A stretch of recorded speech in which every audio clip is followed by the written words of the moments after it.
Good morning, everyone. I'm going to go ahead and reset my dashboard because it's kind of being silly. But this way I can at least do the chat. Yeah, we've got Eric-Whitacre Choirs here. Finally got it downloaded. It's 165 gig, so it takes a bit. I'm going to actually take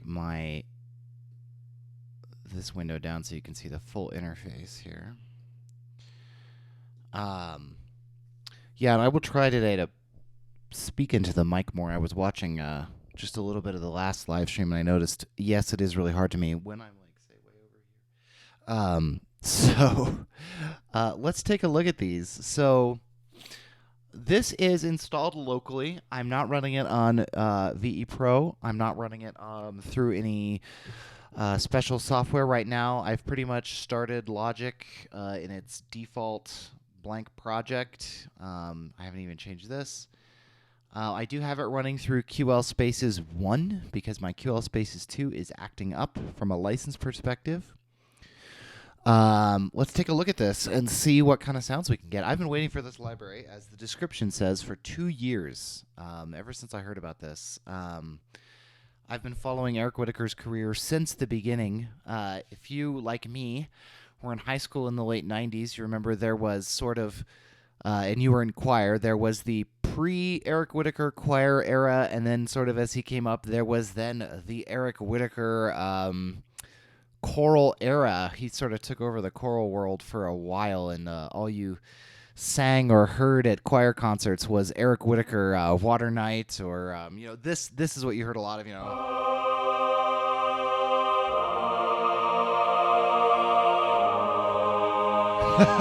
that sort of idea everywhere. So let's take a look at that. So what I've got loaded here is this is when you first load it up, the default. Let's rename this instrument. EW Choir. That's going to get confusing. Let's call it Whitacre Choir because I call all my East-West stuff EW, etc. So yeah, let's take a look. So pretty similar interface to the other Spitfire stuff that's in their engine.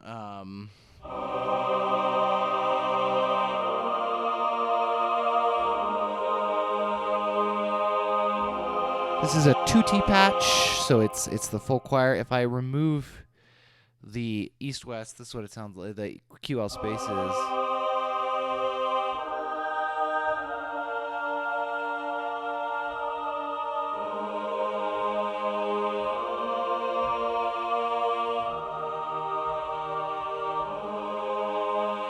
So it's sounding pretty good. That's the ah.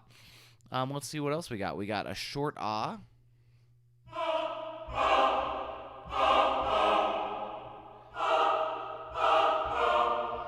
So that's, a thing.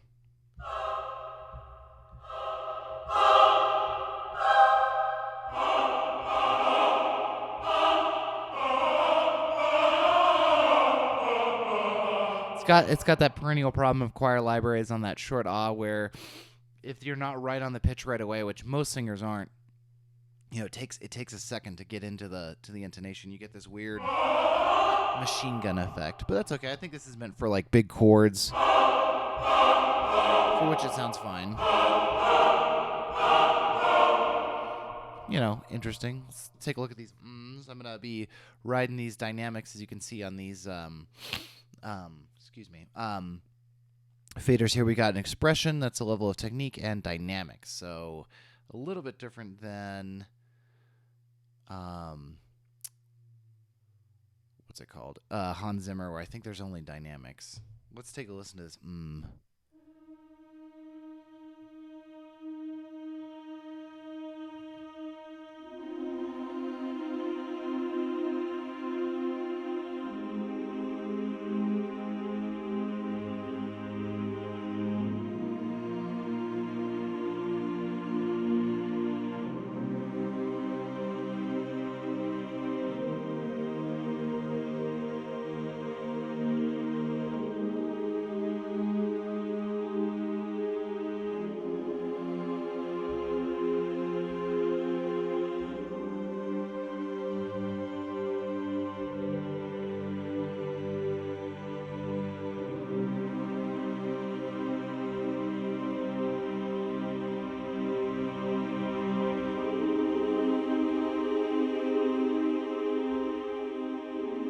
Really nice dynamic crossfading.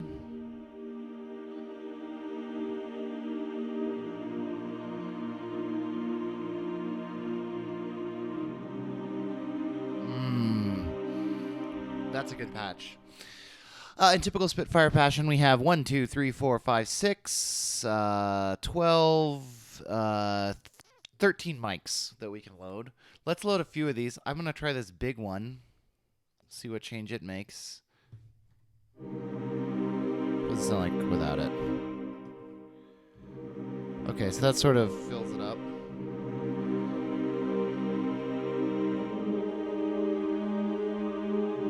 I have not read the manual extensively. I do not know what all these mics do. I'm just seeing what they sound like. Let's try. I like gallery. I'm sad there's no riser mic. It's my favorite mic in Hans Zimmer strings.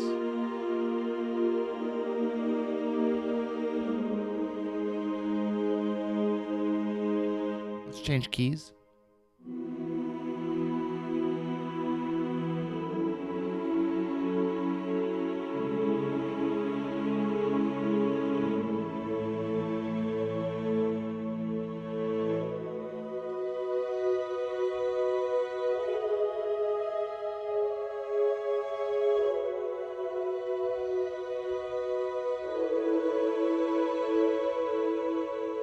Good sound, good sound. It fills up. In typical Spitfire fashion, too, keep in mind that you're meant to mix a lot of these mics together. So the signal, the total volume of signal on each individual mic is fairly low. So if you just load one, you're going to be like, why is this so quiet? You're probably going to have to boost it because you're meant to combine the sound together and sculpt the sound with all these other mics. So let's try some of the other, what are these considered techniques? All right, long ooh Evo. This, all right, let's see what it sounds like. That's straight out of Eric-Whitacre right there.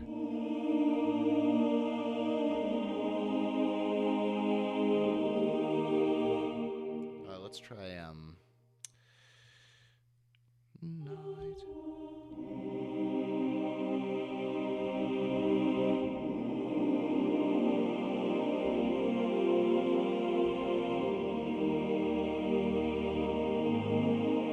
Ooh, that bass.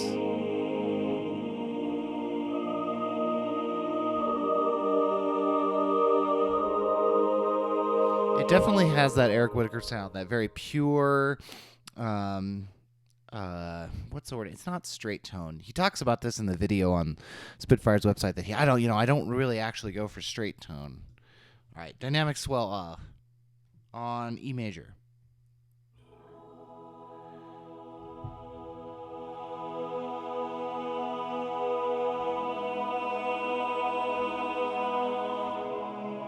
That sounds really good.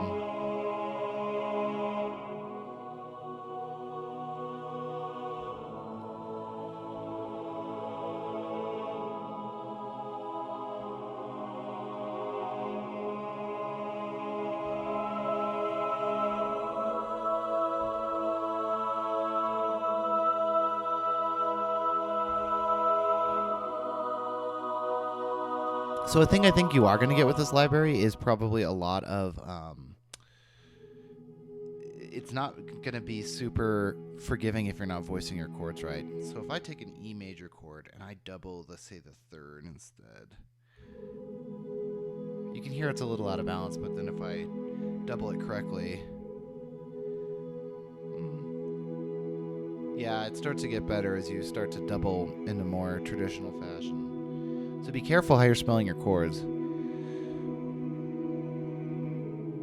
Double your roots, not your thirds. Remember, you only need 1/3 to make it a chord. We can play a bunch of C's and 1 E. That's 3 roots to 1/3, and it already made a chord. We don't even have a fifth. Now we do.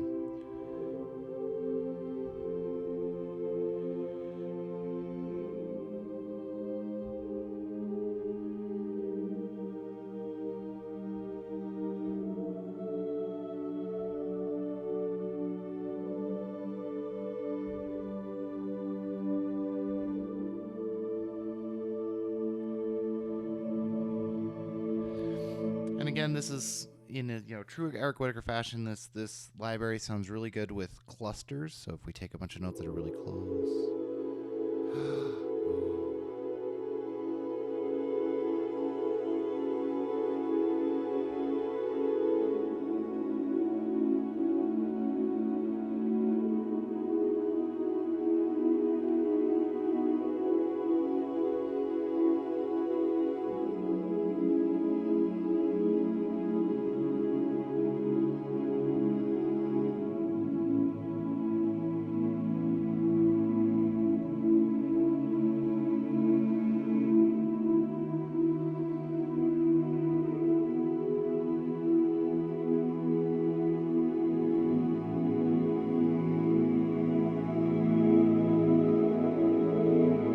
Hi, Commodore Frank. Nice to see you as well. Ooh, listen to that cluster. Ooh.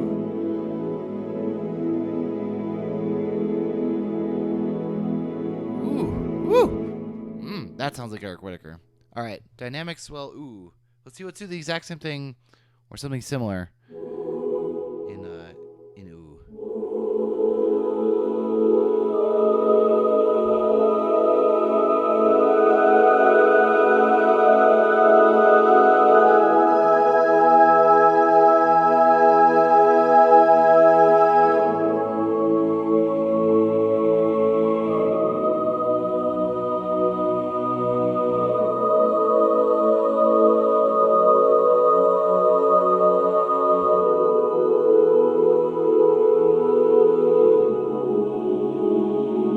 Sounds lovely in clusters. In more open chords, it sounds okay. Actually, it sounds really good.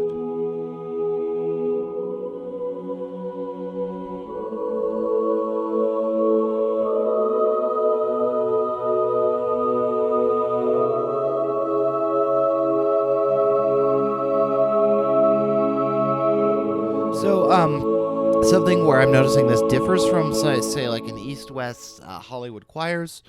The range is significantly more reduced. Your East-West Hollywood choirs, I believe, goes down to the C in the men and up to the C in the women, which gives you a lot more harmonic possibilities.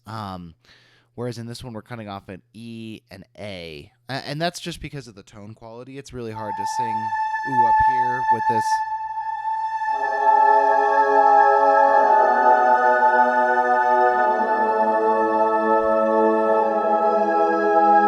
You could hear the singer a little bit in the sample. It's just really working to keep it up there. So, all right, let's see what eh sounds like. Probably mostly similar.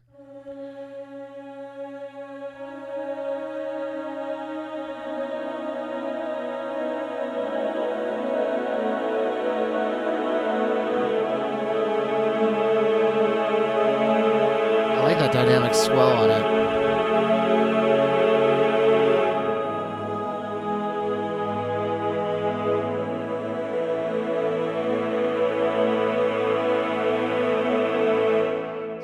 That's a good one. I would favorite that one. Let's favorite it. How do I favorite? I can never remember how to favorite in the interface. Whatever. Oh, I can only favorite the it's not episodic ada. What does this sound like?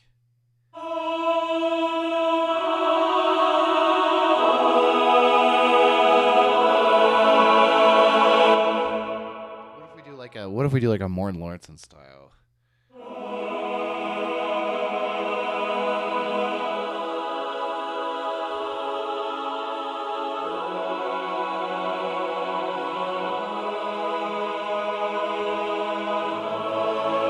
I'm not really hearing the difference between the ah and the da, but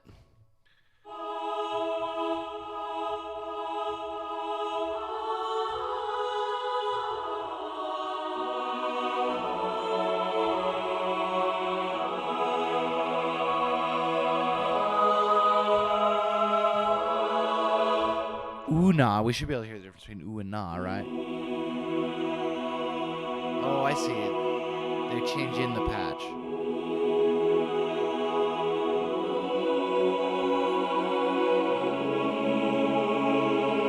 I think this was smart to include on Spitfire's part.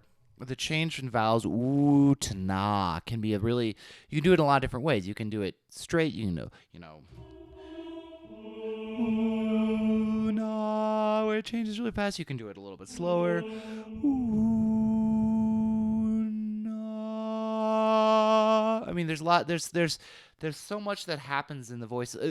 Choir samples are a lot like string samples in that there's so much that MIDI keyboard just doesn't have the input for. So including things like this, I think, is useful. Pitch class min second.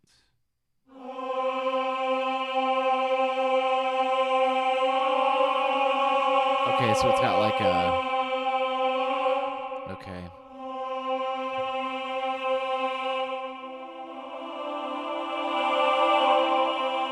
So you could do like a... So you could really Eric Whitacre this up.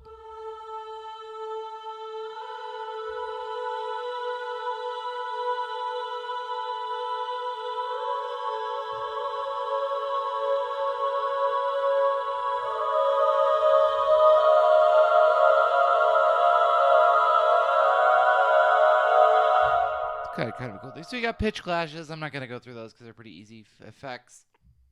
I'm assuming these are just... Yeah, nothing super fancy. All right, so that's the tutti. Let's move on to some... let's try some of the legatos. I have looked at this a little bit last night when it finished downloading at like midnight.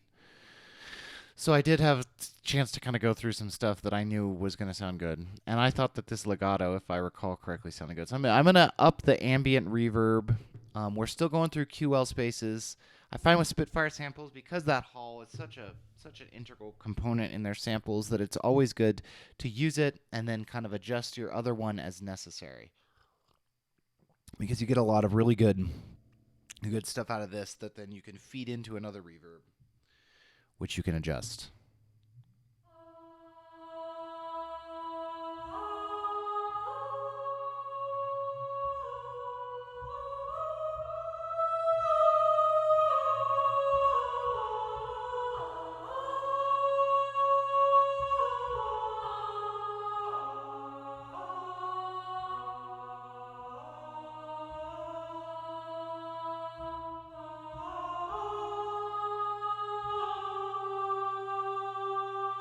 The transitions are a little loud. I noticed this last night when I was playing with it.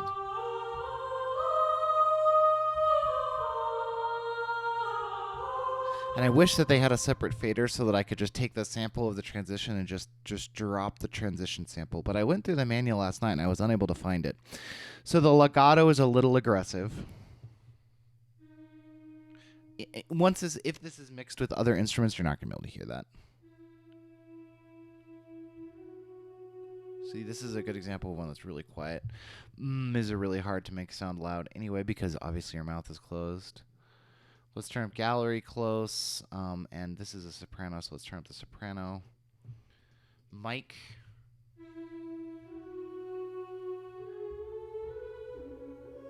Still pretty quiet. I'd probably have to process that. If we turn up the volume here. How does it handle fast passages?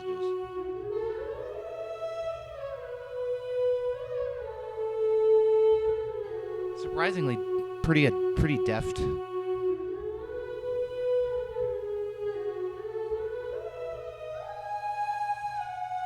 sounds really. That's pretty impressive. Legato. Ooh.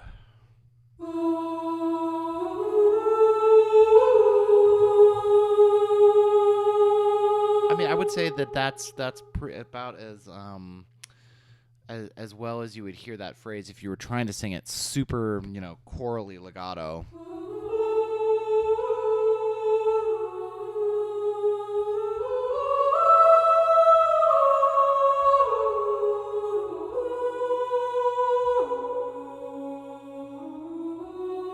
I will say that at faster speeds,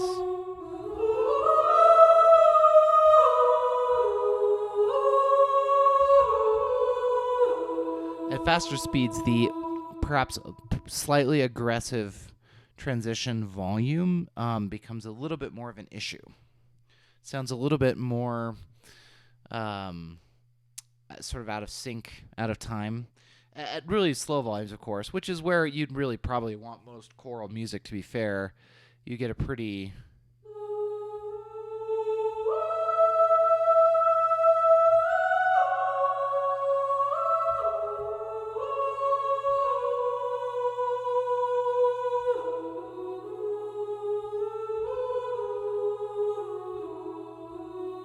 So let's try like a melody we all know. Hold on, let me.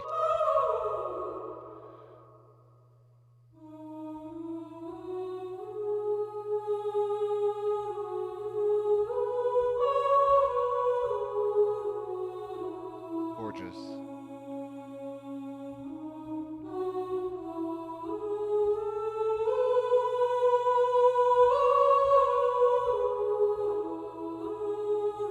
We'll try doing an SATB arrangement of this maybe later.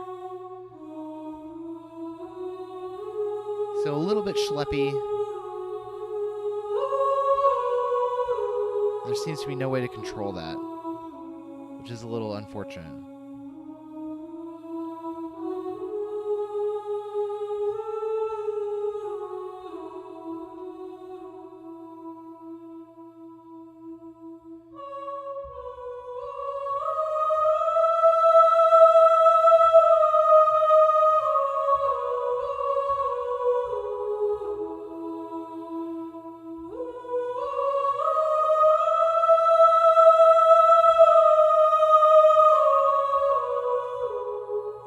This is going to be interesting. Does it go up to this? It does.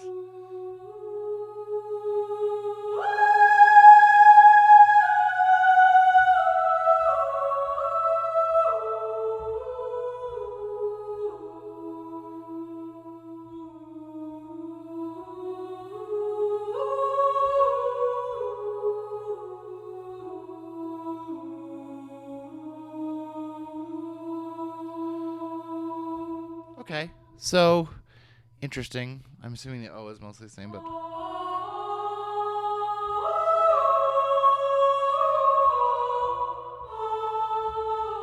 so rearticulating. So they're not using a glottal stop on any of these vowel shapes, which is understandable. You wouldn't want it to be oh, you want it to just be oh, just to go right into the vowel, but that results in, since you have no ability to control the glottal stop, it gets really muddy if you're rearticulating a note. Which is the Eric-Whitacre style. There's not a lot of Eric-Whitacre music that's,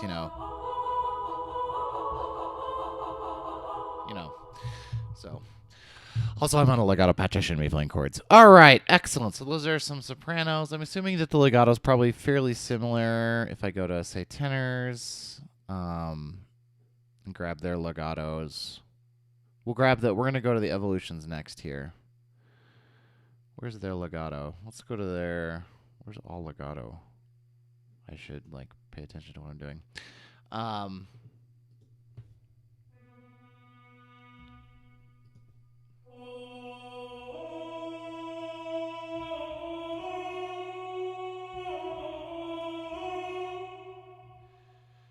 Okay, so our tenors only go to F. That makes sense.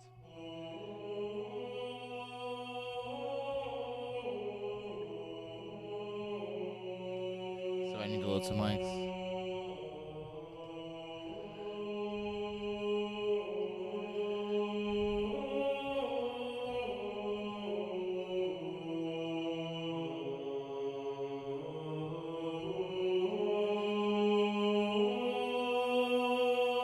So pretty buzzy tenors, actually. Listen to how much buzz there is there. It's not pure, even on an O. Isn't this supposed to be ooh?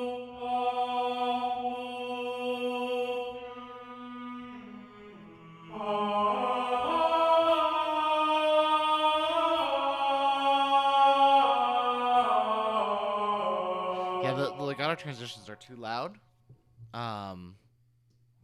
Just through the whole library.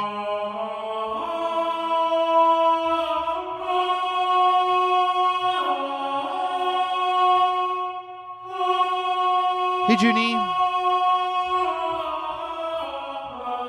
I've been waiting for this library for a while. I was going to buy this one no matter what. Okay. Let's switch out for the Evo Cube stuff or Evo Grid. Now, I played with this last night, which is why it's on my recently used VSTs list. And there are some really amazing stuff. If you put this on this dynamic one, I can get some. I was really impressed with what you can get. Let's turn up some mics just a little bit close. I want the gallery mics pretty loud. I want the big mic. Where's my big mic? Okay, let's try it just as a starting place. Let's start there. Let's see what we get with dynamic.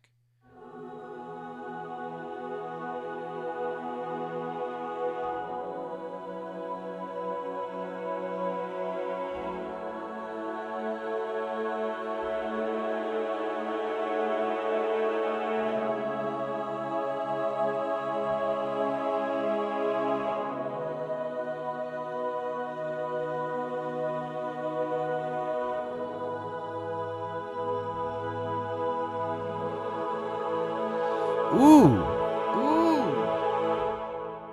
As you would expect from an Eric Whitacre choir, the clusters are just, if you cluster the notes, it's just.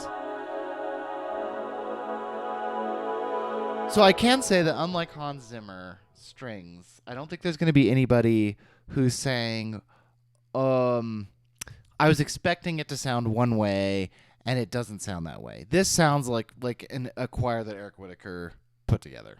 Because he loves this sound right here. Something like this. You know, he likes to build it. Let's just turn up all the...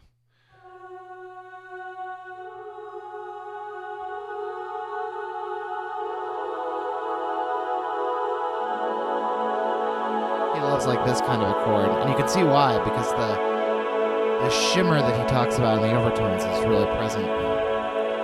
Cool, let's try a different grid. Oh, that's feeling lucky. Where's dynamic?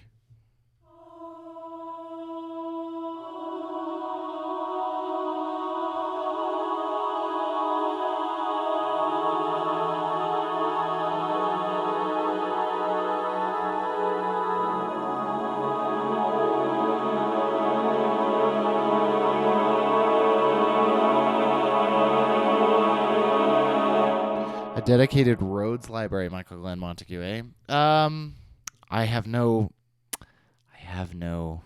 suggestions. Except for maybe, I think the Rhodes I always use is the built-in Logic one, which is probably, the built-in one.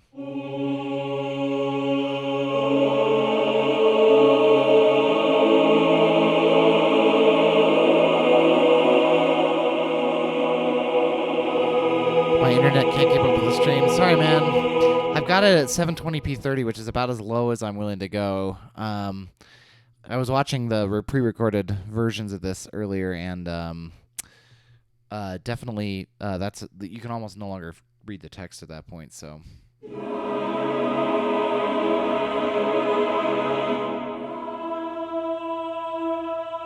Okay, so this is like little just nonsense little phrases.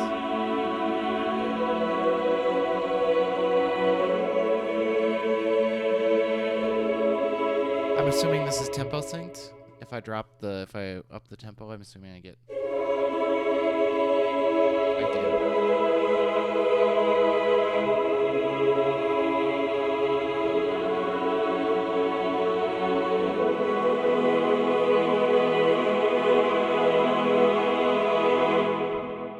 Oh, that sounds so nice right there.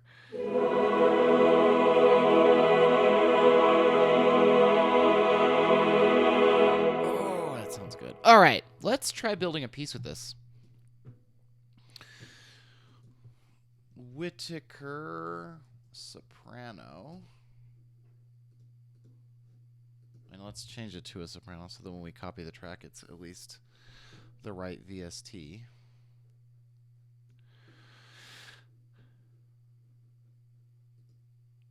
Soprano. We're going to do a nice, pretty legato-y piece here. Copy that. Whitacre alto. copy that. I wish that when you copied a track, that Logic actually copied your icon, which for me is I don't want an icon. All right, one more. And instead of, actually I did this a dumb way. Instead of putting spaces on all of these, let's just send them out a bus like a smart person. And we'll be putting them through their own reverb in the... All right. Alts. No plugin. No plugin. No plugin. All right, let's load the patches. We want the legato altos here instead of the sopranos legato. We want the tenors legato in this one.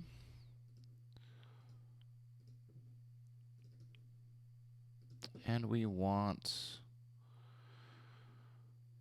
the legato basses in this one. So the cool thing about a choir is you're probably gonna max out at maybe 4 or 5 instances and parts, because pretty much you're going to be doing SATB, or at least that's how I would think about it. Doing that, it looks like we're, I mean, from a RAM perspective, let's check our system resource and see how much of a hog this guy is. I am still underneath 12 gig of memory with SATB legato loaded with all mics and articulations, because I think they load them with the mics loaded for you. So that's fairly system efficient. We're going to start off on, I wish you could key switch between these, and you probably can. You can key switch between these. C1 is our key switch. So does that... I'm going to have to read the manual. We're just, for now, we're going to pretend like this is just a piece on ooh. Let's load some mics in. This is our sopranos. We want a little bit of close just for the detail. The ambient mic pretty high. The gallery mic pretty high. The soprano mic pretty high. And the big mic, I will say 50-ish. Okay, let's go with that for everybody. Well, let's audition it before we do that.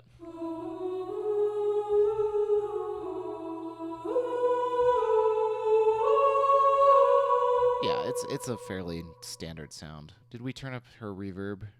Yes, we turned up their reverb. Okay, let's turn up the reverb on the altos. Set it to ooh. I'm wondering, well, no. Again, a little bit of ambient, a little bit of close, a lot of gallery, because gallery sounds really good with choirs.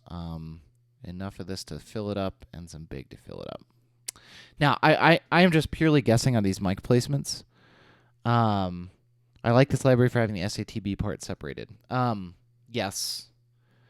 I like that it's not just massive patches. Most libraries, I don't know, a lot separate them. I know Hollywood Choir separates them into at least men and women. People were really mad that they didn't separate Hollywood Choirs into SATB, so this is maybe an option for you all. This is less of that epic sound. Same thing here, just a couple of these. Whitacre bass. Oh, we want you on ooh. We're just going to make a nice ooh piece and see what we can do. We're actually going to try and do it in kind of a Morton Lawrenson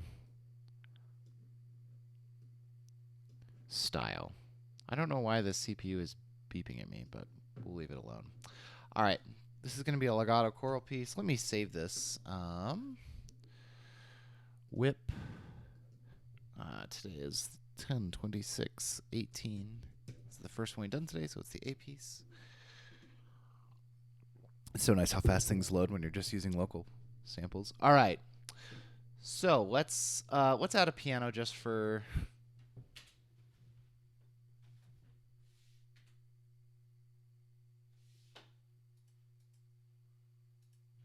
Gotta load the piano on Vienna here.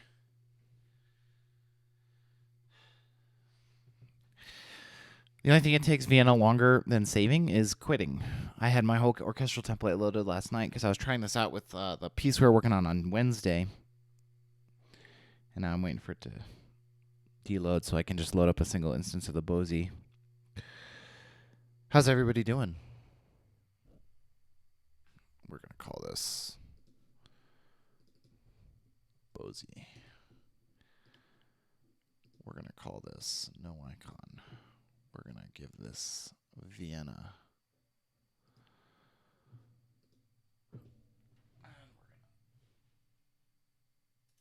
Start Vienna on the other machine. Okay, we don't want to load anything from Sautier. We want a new one from Puccini. We're going to preserve it as Bosey. I'm going to go load the patch.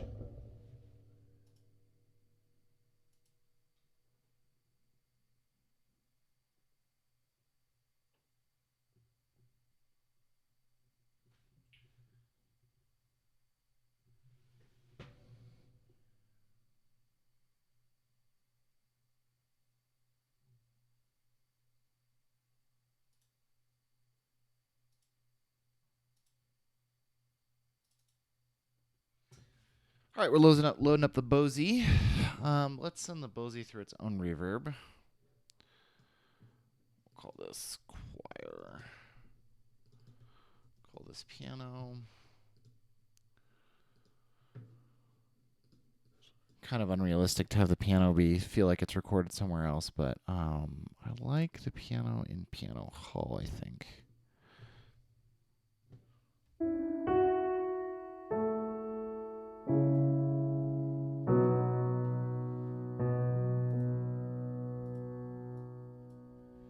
The key to piano is close mics.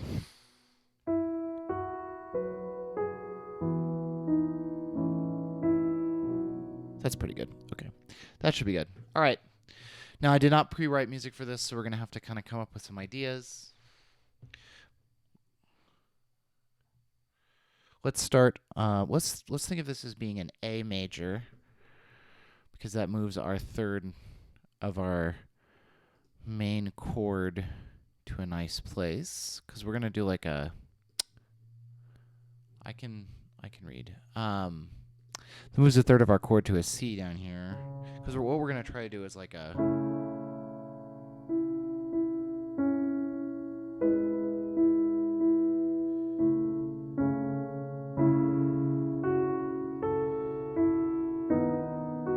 We're in E major already because I moved to a B.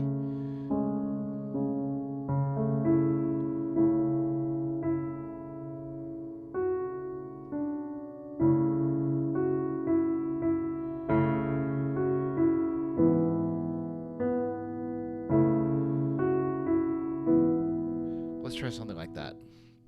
Let's record it. Move this out so we have a 0 measure to sit out here. So we're going to go...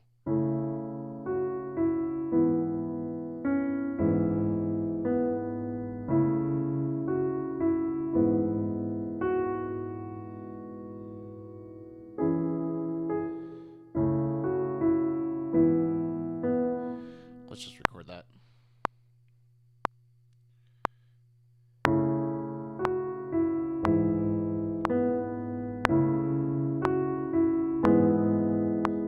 Okay. Not anything exciting, but I think it will sound really nice with this.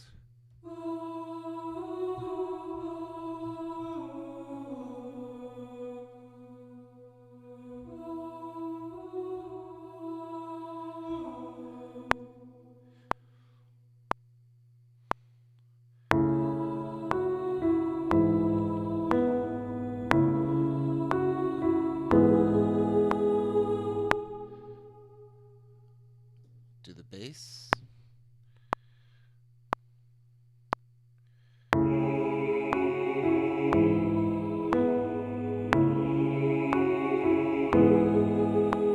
bass is a little loud there.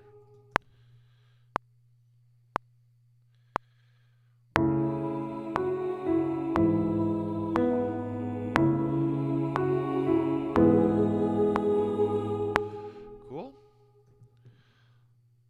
Let's okay.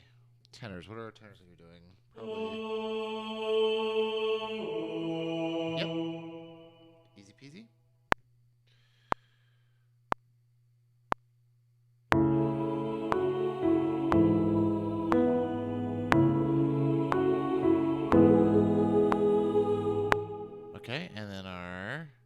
altos.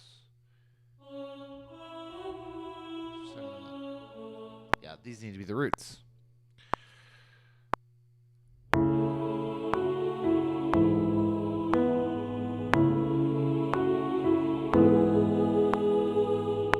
Okay, what does that sound like with no piano, though?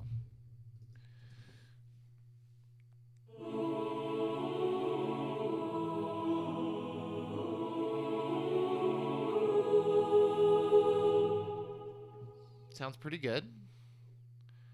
We need to align our start times.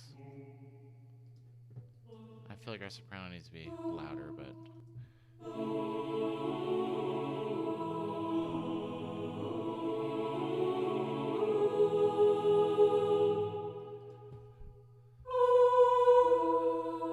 Okay, I'm going to try to do something that you can only do with separated legato parts. We're going to try to do a little bit of like a canon thing that I always think sounds so good with voices.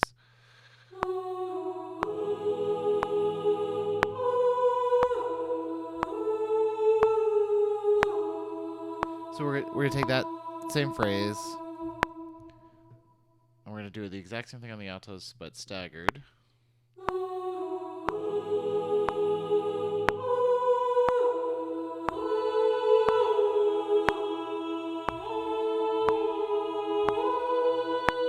And it sounds like it should. That's good. That sounds really nice. And then we just need our basses and tenors to do something good. We'll have them do this. I know what we're gonna do.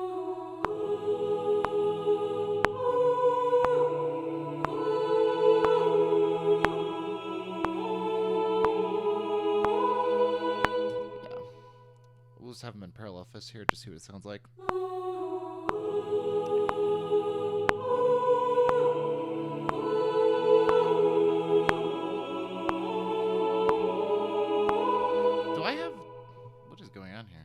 D sharps? Why does it sound E-ish? Okay, well let's pretend it's an E major. I guess I'm just fated to think of this as being an E major. That's all right.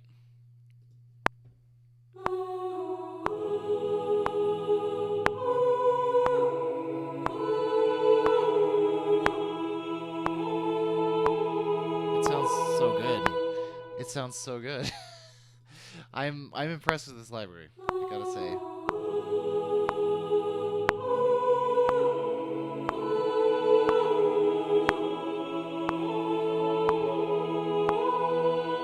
I mean, this is just a quick and dirty little...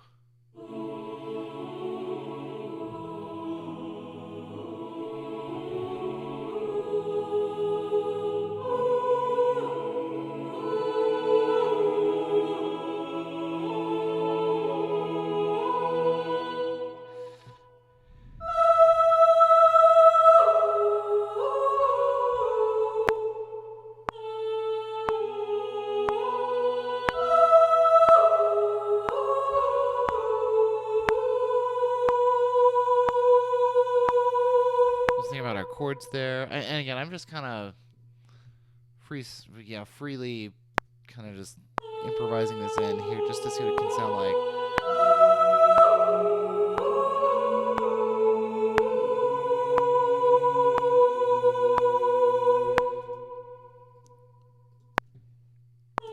I need to open a score window so I can see what I'm writing here.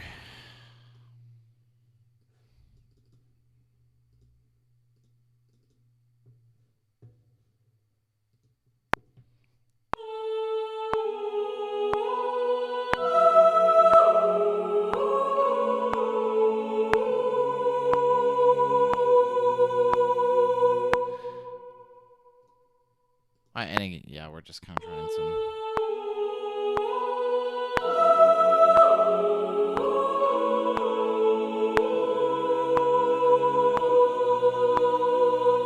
It sounds really good. What I'm listening for here is not necessarily that the piece is good, because the piece is kind of, whatever. But to hear if the reproduction sounds like how I would expect it to sound if I gave this to real singers of this quality, and it does. It sounds pretty close to what I would expect. Minus that it would be phrased better.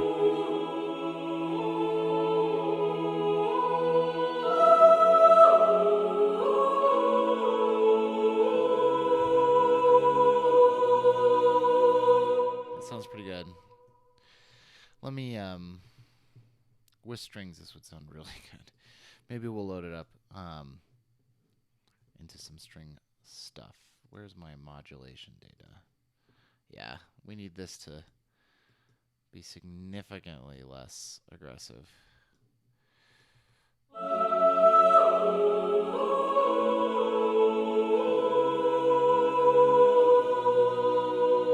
Gorgeous. I mean, just lovely. Here's what we're doing. Nothing super complicated.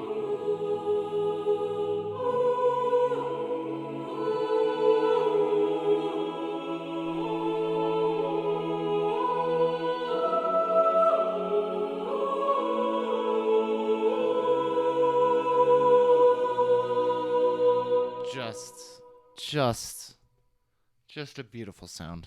Just a beautiful sound. Now, I want to remind everyone, I'm not paid by Spitfire. I don't know Spitfire people. They seem like nice people. So in the spirit of disclosure, we are running these all through the built-in reverb that is in the VST, but also this Berlin Church Impulse from Spaces because it's good. You know, we can move it to this Hamburg one, which is also really good. You get a similar. That was a little larger. Here's in a big space.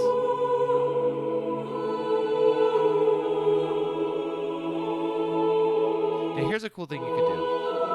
So I've seen a lot of complaining that complaining, it's a bad word. I've seen a lot of worry from people that all we're going to hear is Eric Whitacre style choral stuff in film music for the next 6 months, which is probably true, but you don't have to have it sound like that. You can do something like put it through movement on something really, really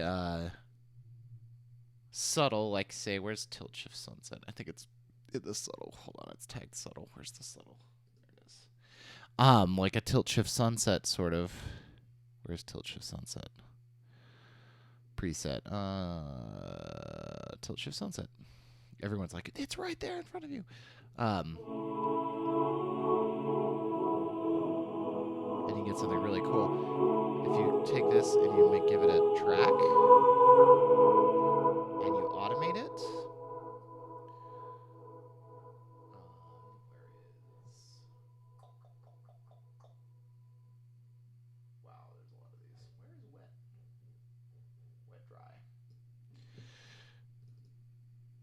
I think that's, what is that? I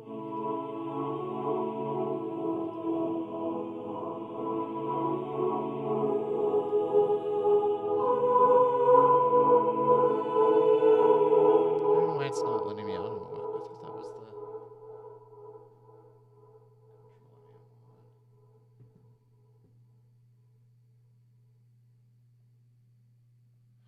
The point is you could automate it. I'm not sure which one of these gazillion things is. By the way, movement. How impressive is you can automate all of this. Oh, I just don't remember what I just want my master wet dry. Reverb wet dry. I want my what is the master wet dry on this? I thought it was just balance wet dry down here, but I guess I'm wrong. Volume in maybe? No, that's the input. The point being, if I get rid of all this automation, actually, if I just get rid of this entire track.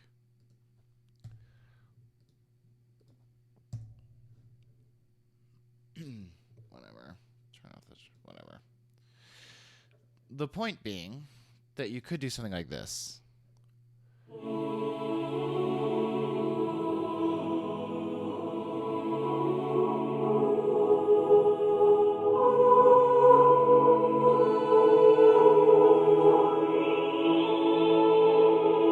That's very extreme, but even a little bit of it.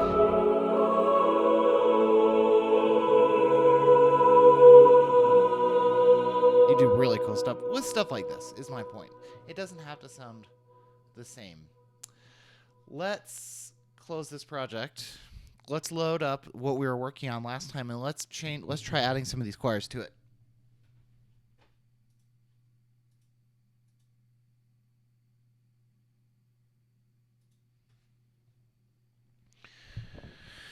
So there's a lot of promise here. I think that they've delivered on what I would expect from it. I think if I was to make some suggestions to Spitfire, the first one would be the ability to control the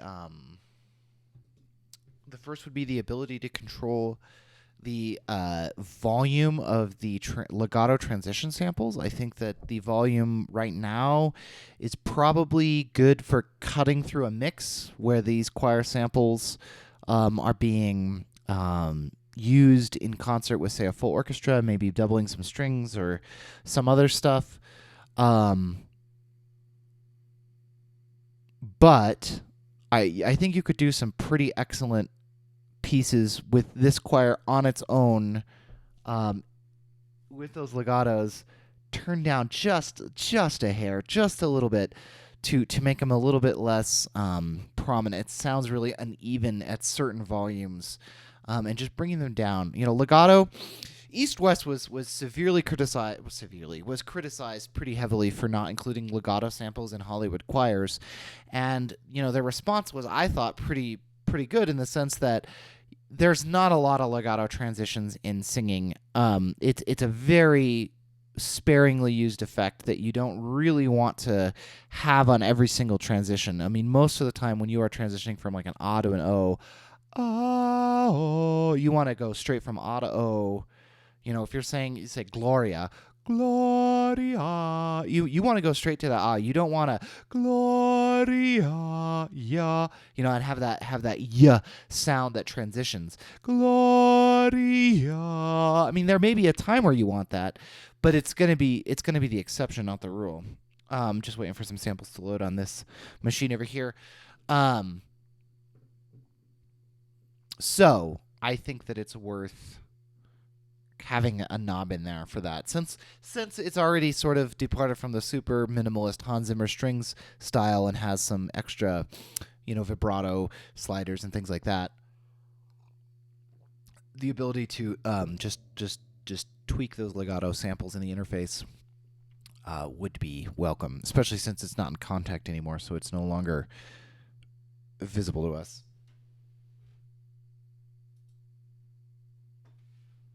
Here's what we were working on Wednesday. Okay, looks like everything's loaded. We may get some popping and clicking here. First time through and all that. It's Omni 1 that does that? Interesting. Okay.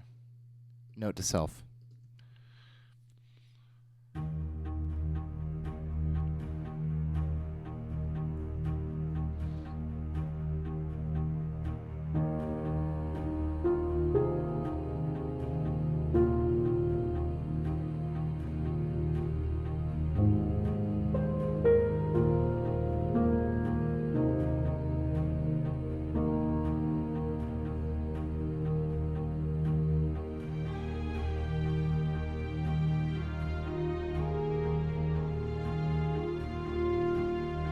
This may be a place where those legato samples will sound great.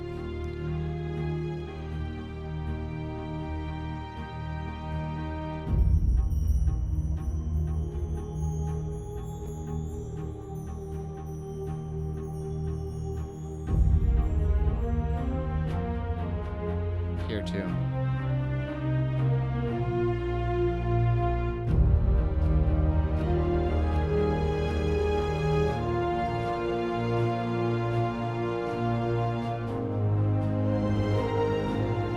Turn on some reverb here.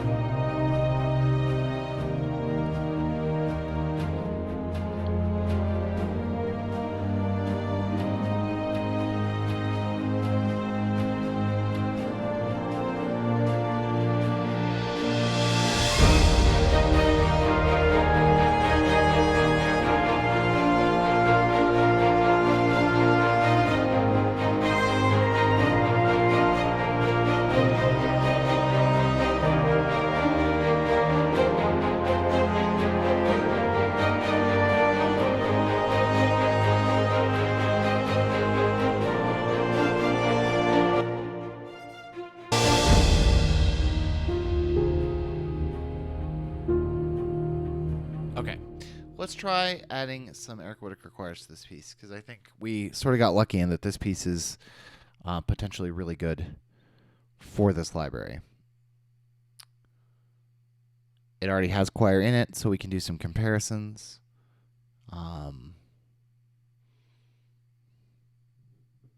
And I just think it matches the style that you're going to want with that library. I probably should have reset Vienna on the other machine. There it goes. Okay. Whew. Let me do a couple of things. Let me color and name region by track so that I know what everything is. And let's go ahead and start adding some Eric Whitacre choirs in here. And the first place I think we're going to do it is right here where these strings are playing. Let's call this Whitacre soprano legato. Let's make sure its color is the same. What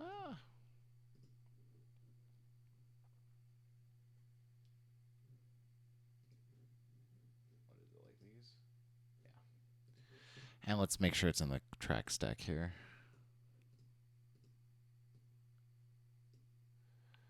All right. It's in the track stack. Let's make sure it's going out the choir's bus. Okay. All right. Excuse me. Ooh, a lot of dust in the air today. All right, let's add the VST. We said we were going to do legato sopranos was our plan. I think ooze. We got to load our mics. I wish these mics maybe had a little bit more of some suggested mixes in them when you turned them on, so that there were some of the, because I mean it's kind of a pain to have to every time you load them in, load these in. I appreciate what they're trying to do here, and I think it's a good idea, but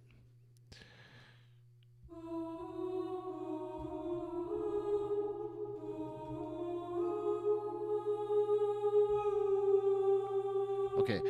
So first of all, let's listen to the beginning.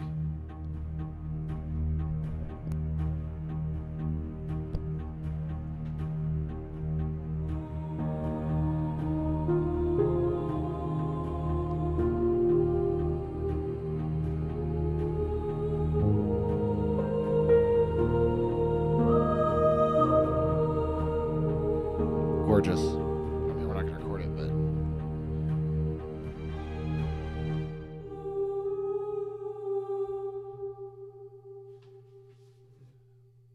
let me get my score out here.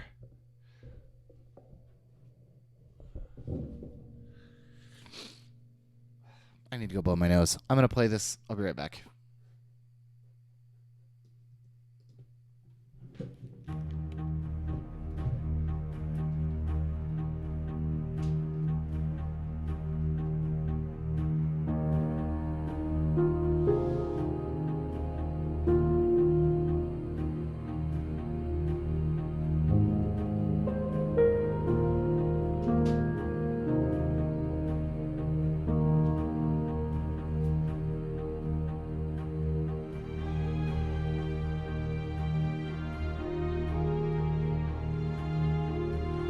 Okay, where were we? We were right here, and we were going to...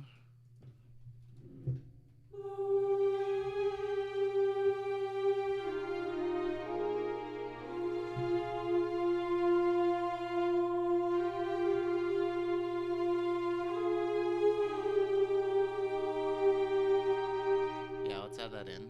Let's add that in.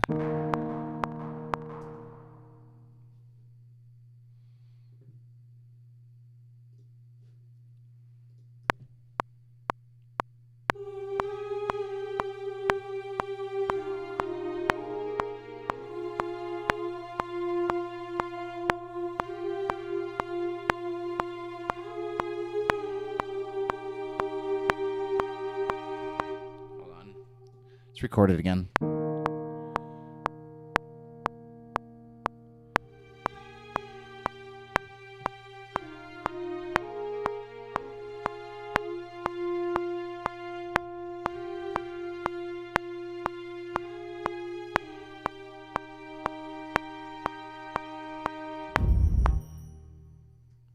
should have heard it, but...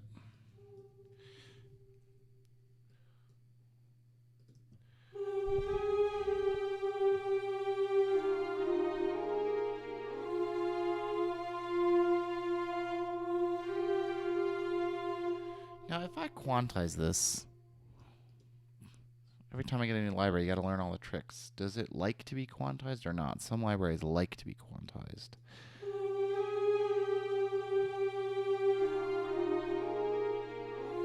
I prefer them when they do like to be quantized.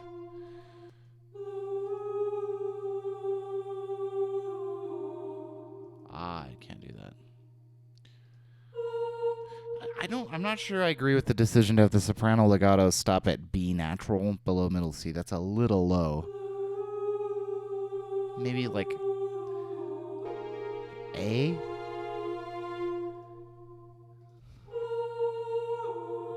Yeah.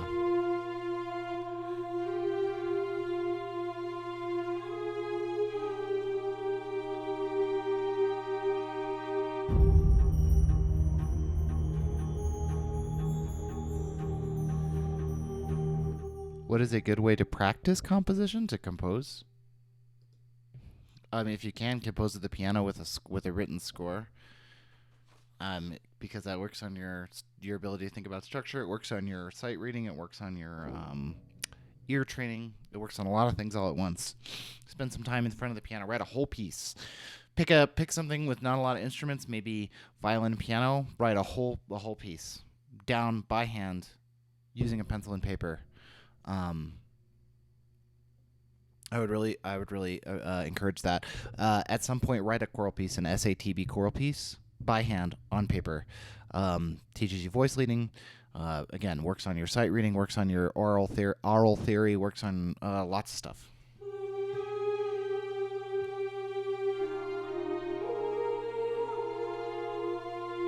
I'm a little concerned there's too many different melodic ideas happening there because of that B.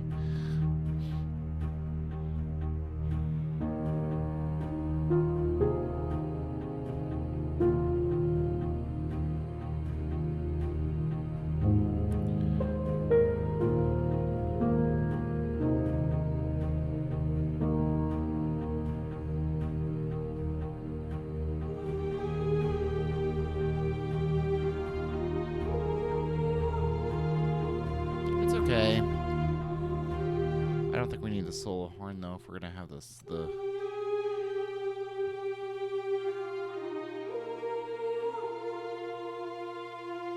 I think these need to be just a hair early. So the answer is they do not like to be quantized super strictly.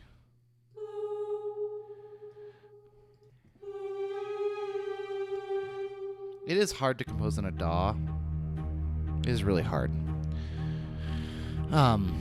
When I was little, I participated in a Clavinova competition. I don't know if you've ever heard of the Yamaha Clavinova. It's like a big specialty synthesizer made by Yamaha that has significantly expanded banks of instruments from what you would find in a typical just general MIDI sound set. And it also has the ability to multi-track record onto a floppy disk. So you can it uses system-exclusive MIDI messages to map all the sounds. And you just record one track at a time, but you don't have a DAW. So you just have, you record this part, then this part. I didn't realize it at the time, but that was really preparing me for a career working in a DAW.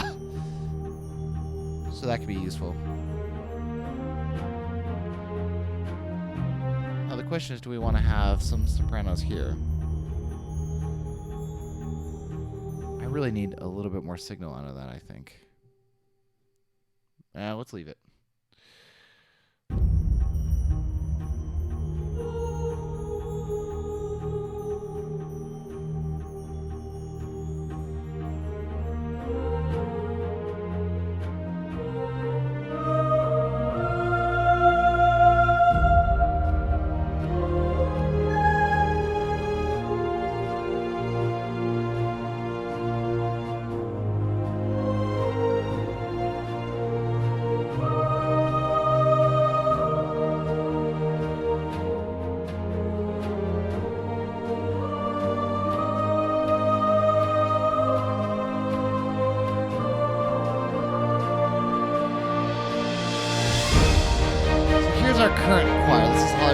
there's.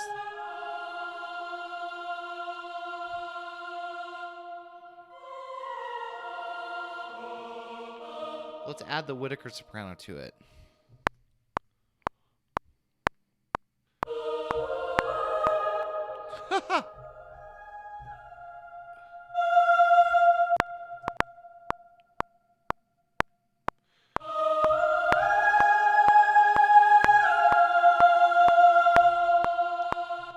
Sorry that I played it wrong.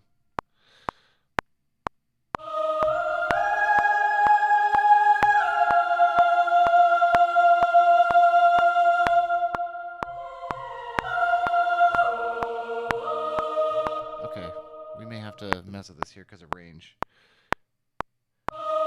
You know what? It might sound better in the lower part anyway.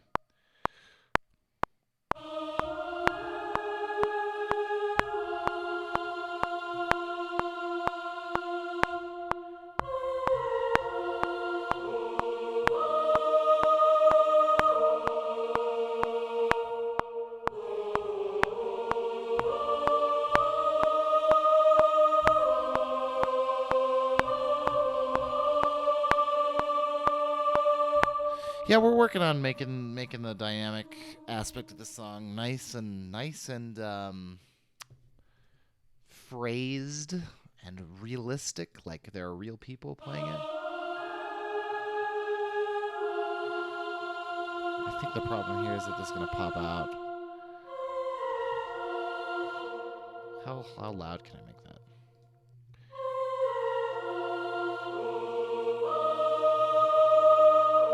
Oh, that's where it comes in. That's where it's really loud.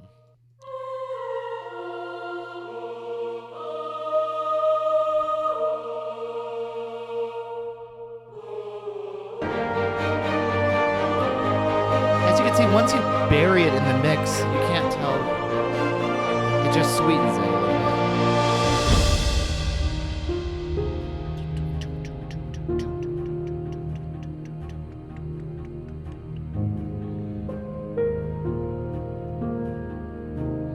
So this is not going to be the end. I do this too much where I will like build to this and then have like piano be by itself for the end, but this is just a little transition here, I think.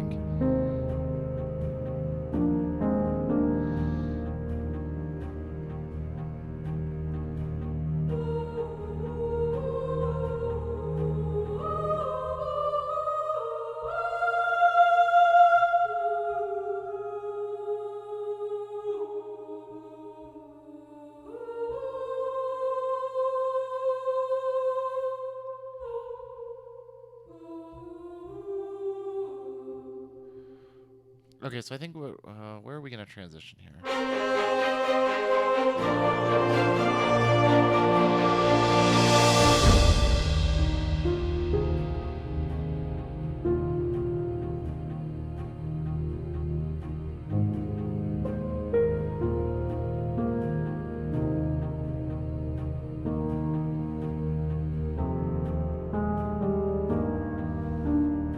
I think right here, instead of having these pianos finish that phrase off, what we'll do is we will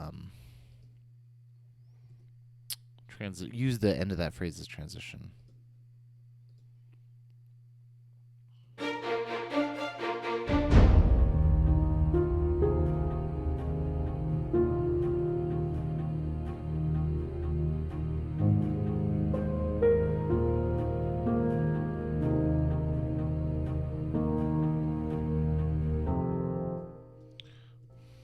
Okay. Let's add some more Whitacre. Whitacre. Alto. Legato. With no icon, please. Let's load it as an alto. And I like oohs. Oohs are my favorite. A little bit of close. A little more ambient, a lot of gallery, a lot of... Why didn't you load my... It didn't load what I thought I was going to load.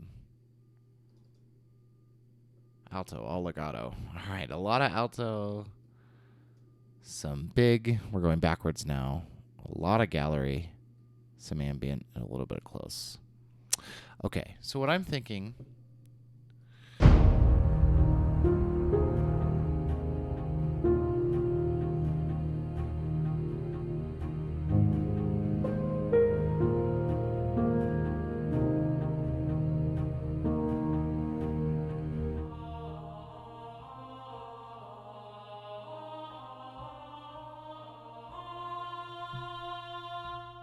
Maybe that, or the second half of the phrase.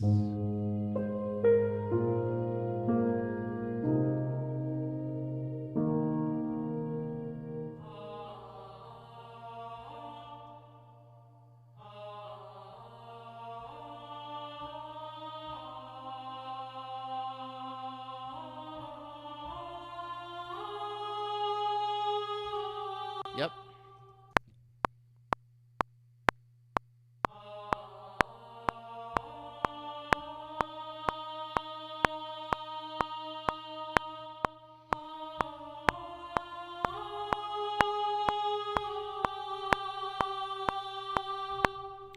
So that's good. This is really quiet.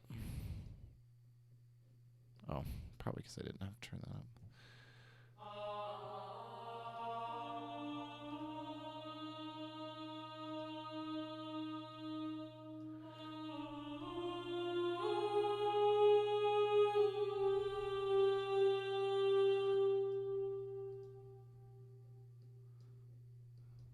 Just turn everybody up.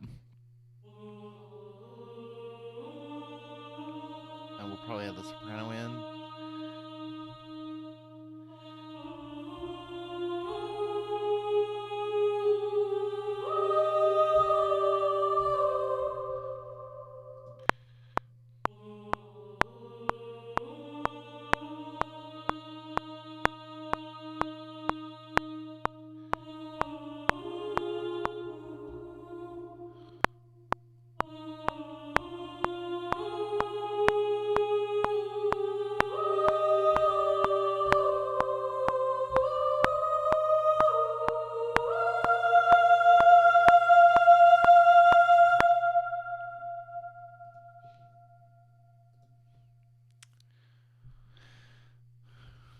Always nice to get good results right away.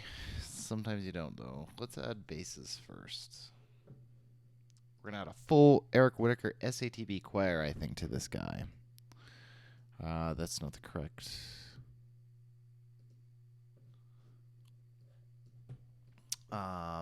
So we need to clear our selection, go to bass, all legato. Ooh. Close, ambient, gallery, big, bass. We'll mess with the rest of those if we're having problems here. So it starts on F minor.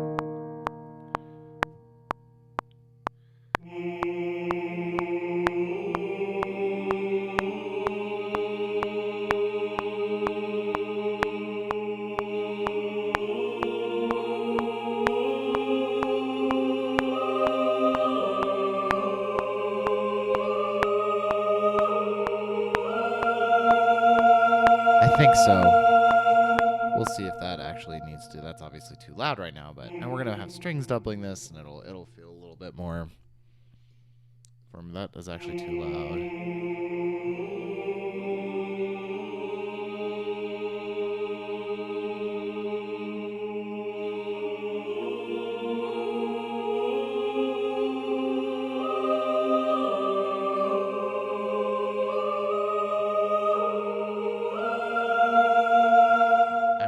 Some timing issues, which we're going to need to fix as well. Let's add our tenors before we do that. This will bring us nicely into tenor.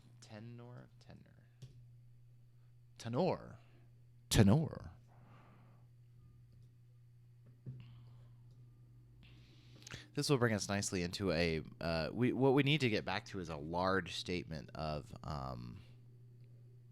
that big statement that we had earlier. I'm trying to kind of match the mics as much as possible here. I'm just kind of I need to mess with them. There's some playing I can do with these to make these better.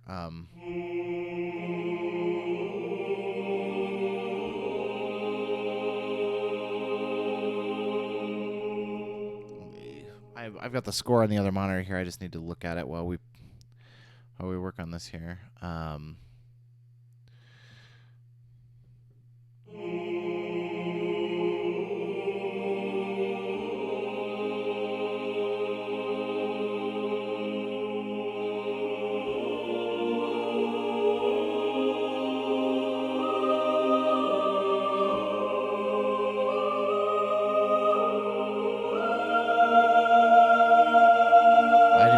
To continue there to fill in that chord too. We'll work on that. We'll work on it.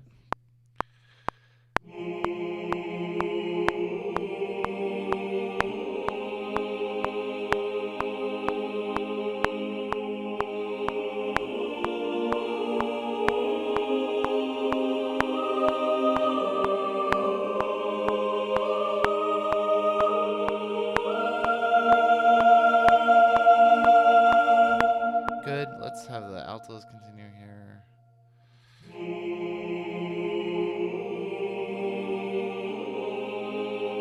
So they stop here, right? While we're all on the A flat chord.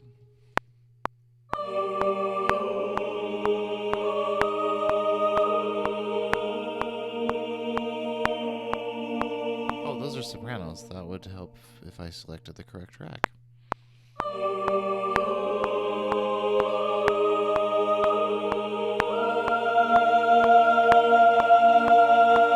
Altos are still way quiet. It's partially because sopranos are too loud. But sopranos are too loud overall anyway in the piece. I think this is what's going to happen right here. So we're going to have the orchestra come back in more prominently through this build. And that's going to get us into another big statement of this theme. Maybe play a big statement of one of the other themes used as transition into a contrasting section is the ideal plan.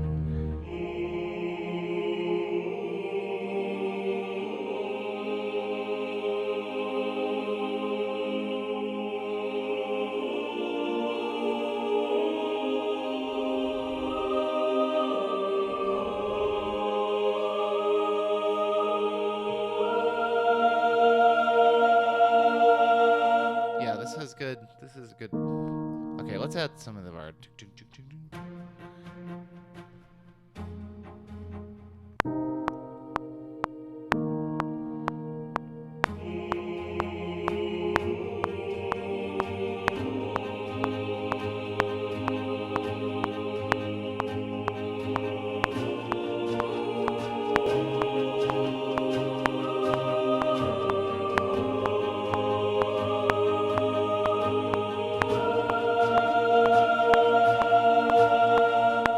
Chickens come home to roost on in terms of rhythmic precision here, or imprecision as it were.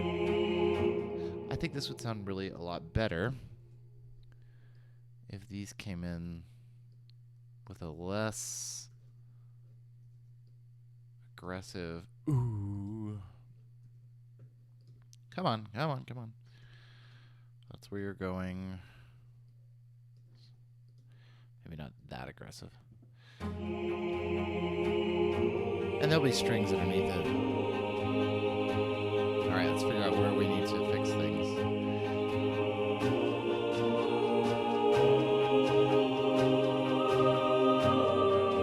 I think we just quantize this.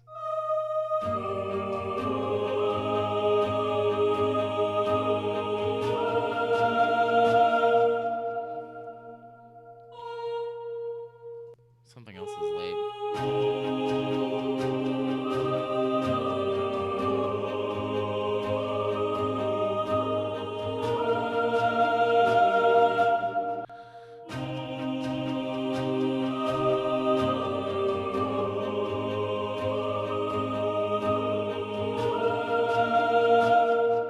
Why does that now sound super late? I feel like this library reacts slightly differently on different runs, which is not ever good.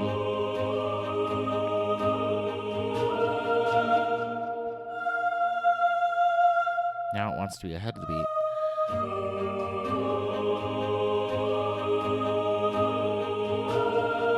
There we go. Okay, I think the problem was my ears, library.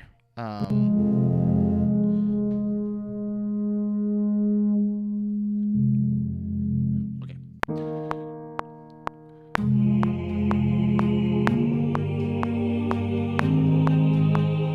Oh, that is really because I'm on the wrong track.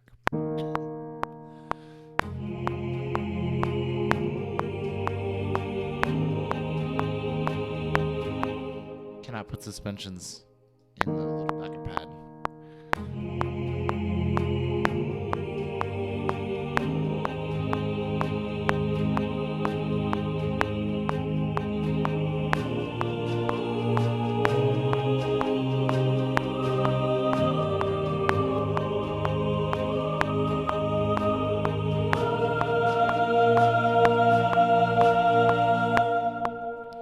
That's a little loud at the moment.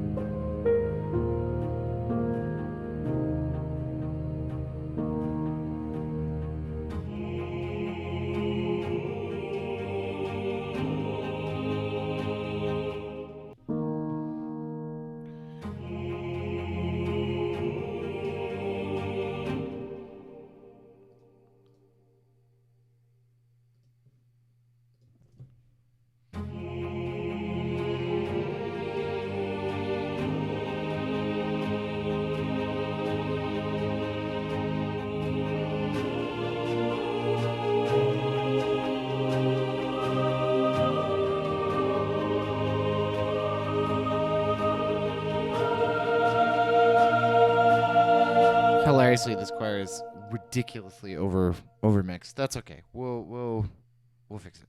We'll fix it. I know.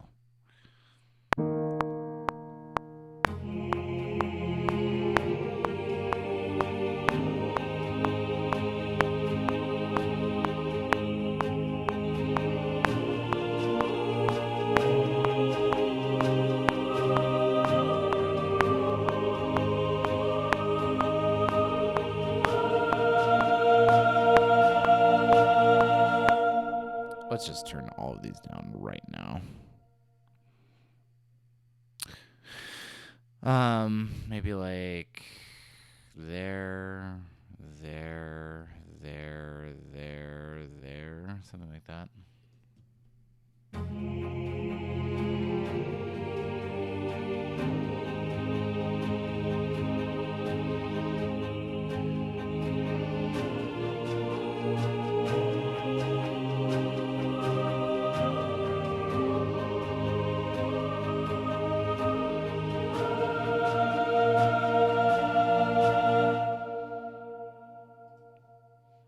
Double the soprano. This could stand to be.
Bases first. Bases first.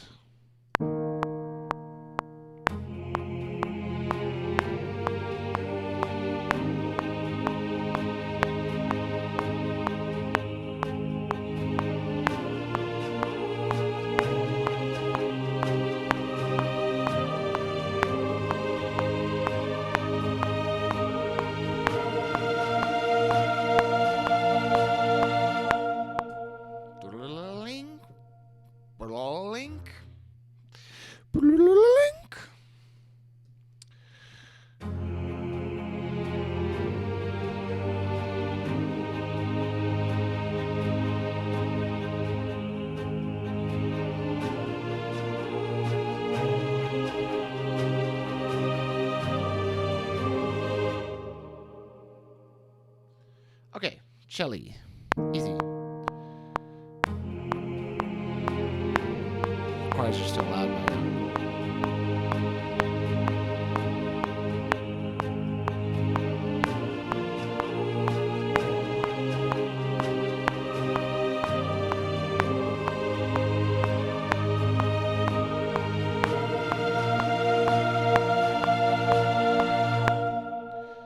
Okay, I almost want to listen to the low strings there because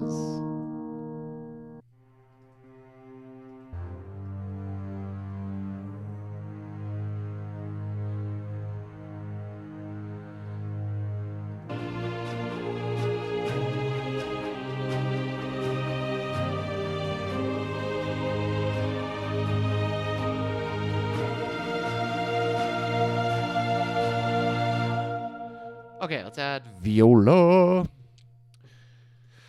Just slogging through. So I'm thinking what this is going to be is the thirds.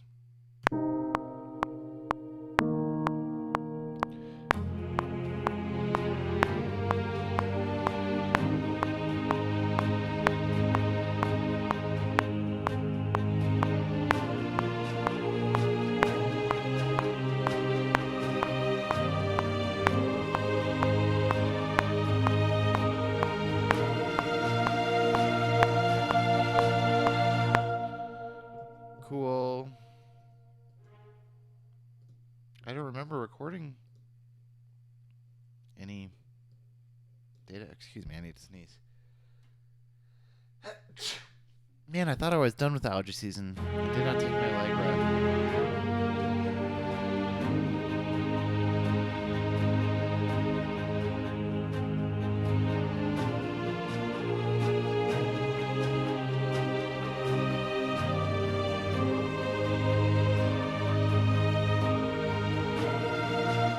We need more bass to come in towards the end here. So this needs to be not as low. This needs to actually have dynamics. Would be cool. That'd be cool for this to have dynamics. Do we have a... Whoa. Oh, that scared me a lot. Okay.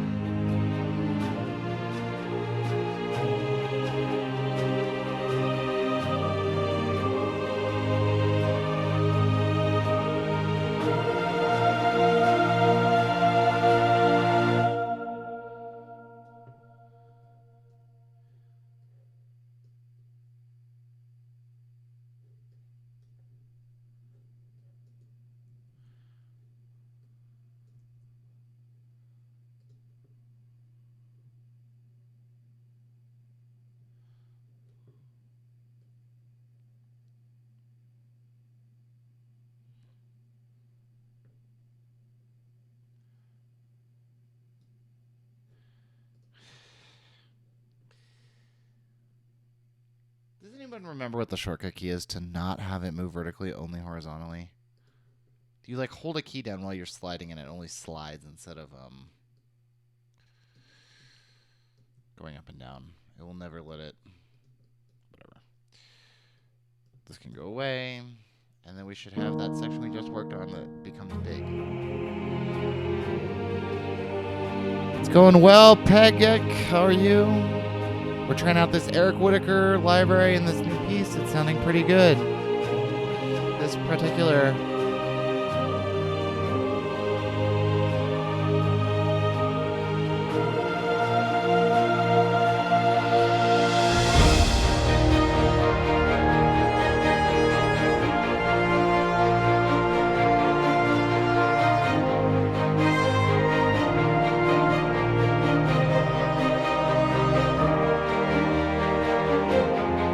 Oh, it's Todd. Sorry, I get confused from all the different names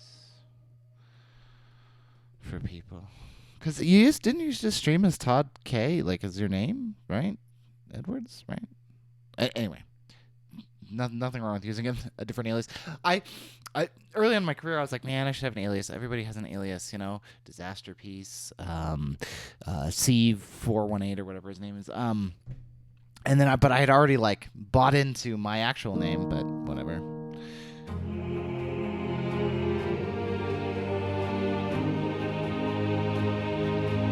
Here's what the Whitacre stuff sounds like all by itself.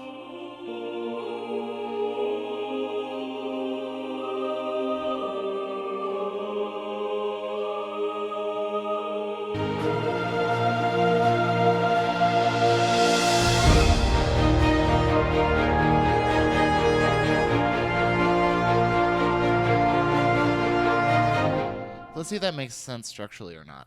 That would be a good idea to do. I don't want this muted. Schwertus, yes, that's right.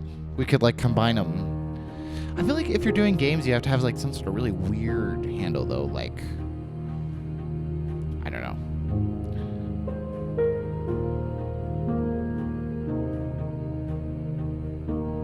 Yeah, I'm definitely gonna be talking about this library. I think it's pretty good. It's hard to talk about a library that's this in-depth in, you know, a couple of days of using it, but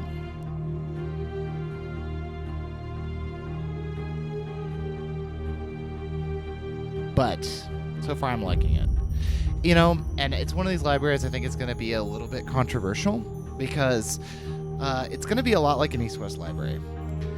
If you have done choral writing before, if you have arranged for choir, written SATB choir stuff, if you have sat down and actually, you know, like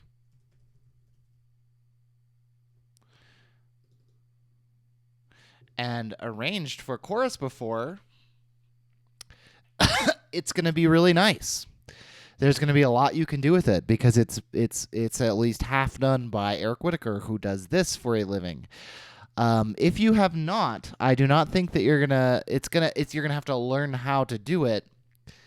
I think to really use the library well, sort of like how East-West, you have to kind of know your strings to be able to use Hollywood strings to its fullest potential. I think this is going to require you to have some choral experience to really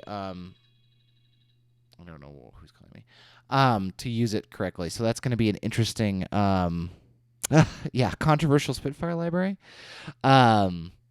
Yeah, it's going to require you to be able to do this kind of a thing, I think, to really use it as well. I mean, the pads are really nice. They sound great. The sort of like tutti choral play block chords sounds lovely. But where it really shines, I think, is going to be where you can use individual parts, in proper voice leading to what's the word I'm searching for? What is the phrase I'm searching for? To get that choral sound, to write idiomatically for choir. That's the best way I can think of it.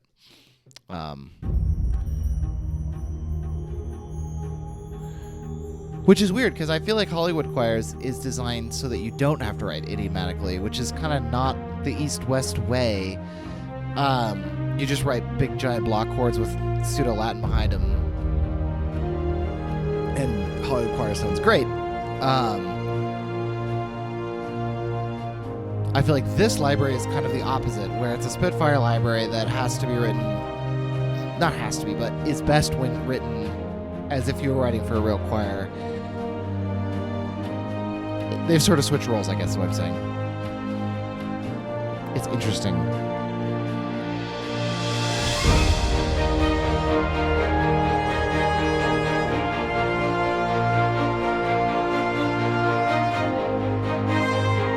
see what this voicemail is.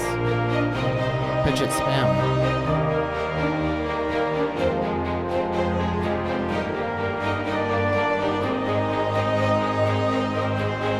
Empty voicemail. Definitely spam.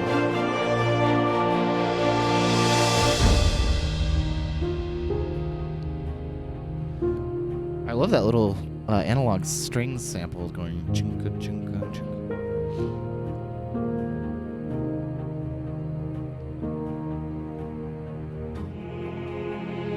We're gonna have to do that transition better.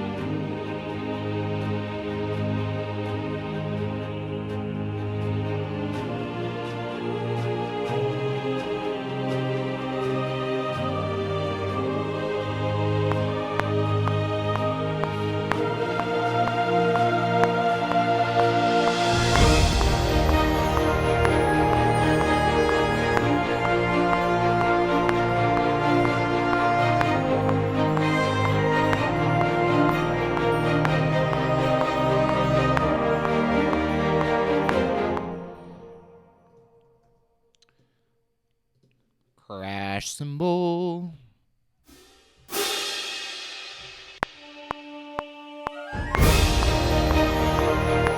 Too low. It needs to be more splashy.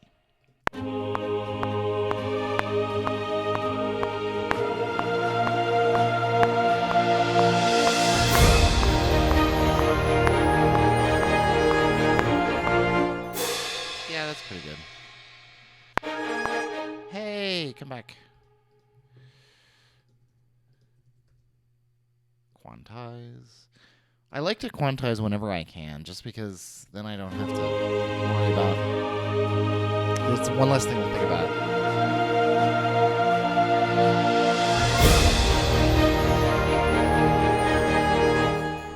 What do I always use for woodwinds, Todd? What do I always use for woodwinds? It's Hollywood winds, yeah. It's Hollywood winds. I've been meaning to buy Berlin. But then this came out, and I mean, and my winds work, and this sounds so.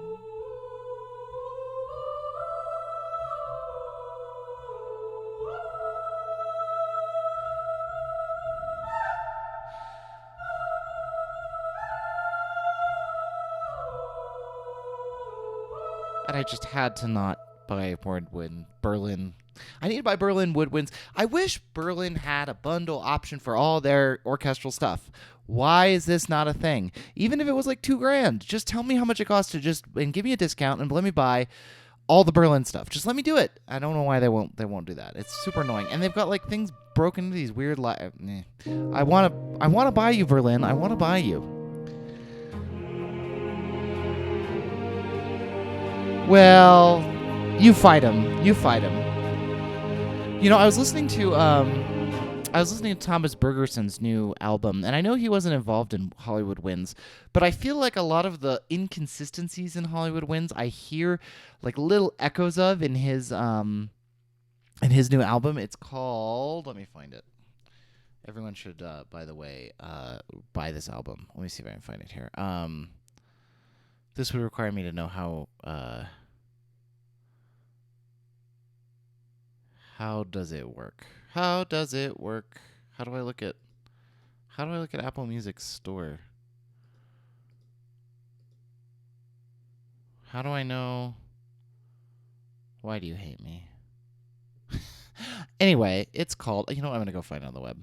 Thomas Bergerson's new album is called Bergerson. Let's find his website.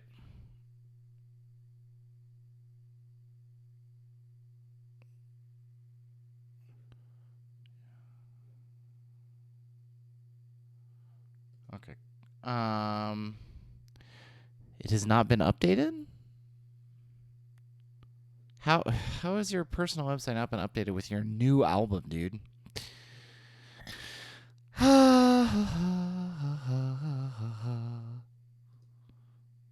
Why can't I find this? It's called American Dream.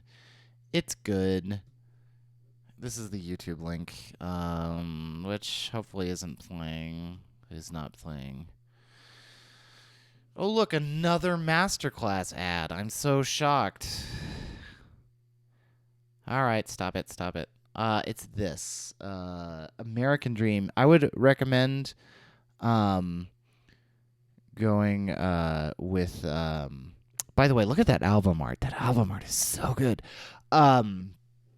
It's a 44-minute continuous orchestral piece. It's really good. The reason I was bringing it up is if you listen, you can hear a lot of the inconsistencies and sort of the little problems with Hollywood Winds. Kind of show up, little echoes of them show up. I don't think he's using Hollywood Winds, at least extensively in that. He uses his own sample, custom, bespoke libraries for when he's using libraries. But yes, anyway, interesting. I wonder if it's like a sampling approach, like a philosophy of woodwind sampling that is wrong. We're still way too loud here. We need to lower the basses. We need to lower the tenors. The altos probably can stay where they are. Let's see how that sounds.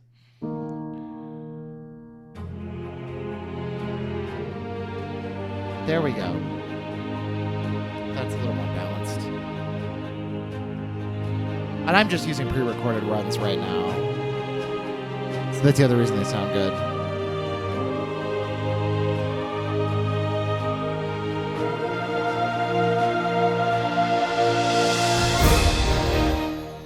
And they're mixed in really quietly too. That's also, you can hide a lot between just kind of barely mixing it enough to hear it. I want a timpani roll here, and I want it to start. Where's my timpani? I want my timpani to start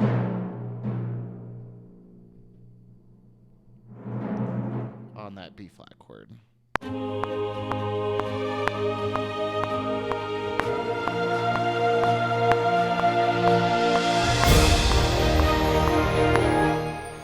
let's make it actually audible. Audible should start sponsoring Twitch streams. I'd take your money, Audible. I'd stream every day if you give me money, and I could tell everybody about all the books I'm listening to. I'm listening to Truman by David McCullough. Or you could just sponsor the Composing Made Simple podcast. One of the two.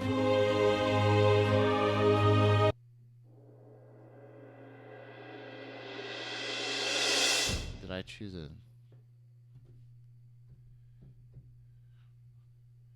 I did. I went outside the timpani's range. That was dumb.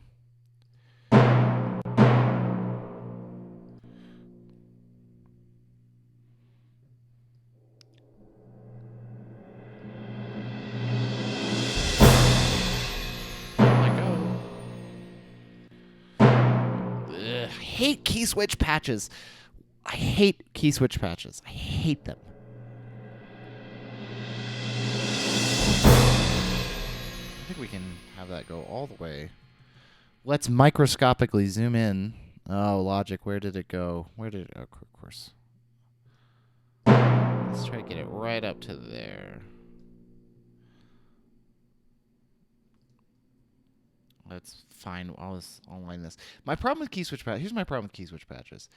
This should trigger the roll sample, and it does trigger the roll sample.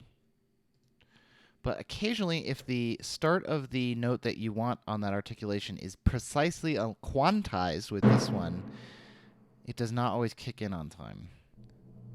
This time it's going to play nice.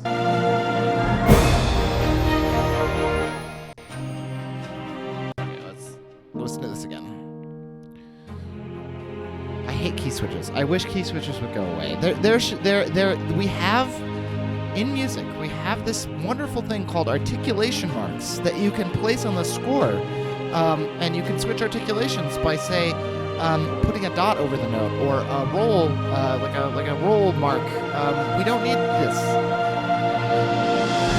Yes, I know about ski switcher, by the way. If anybody is thinking about saying something about it. Okay, good. This is sounding good. Let's double this on the oboe.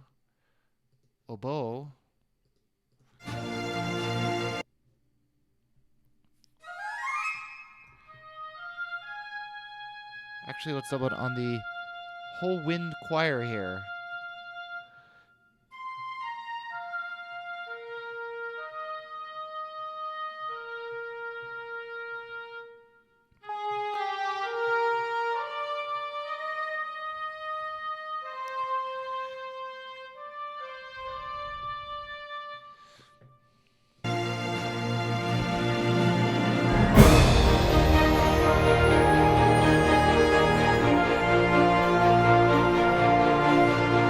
question is, do we want our...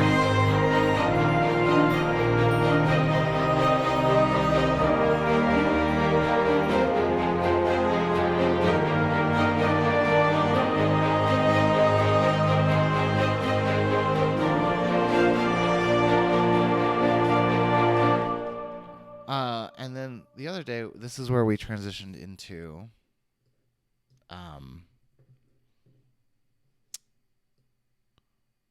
This is where I transitioned into something more sort of full of conflict.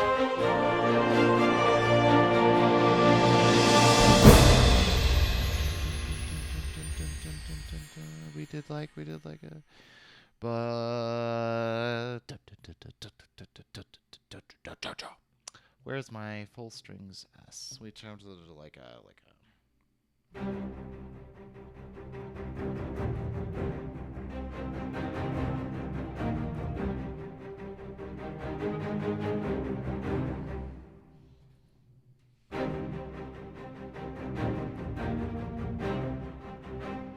Now, do we want to do that here is the question. If we're going to do that here, we need this timpani because it is pitched. C minor.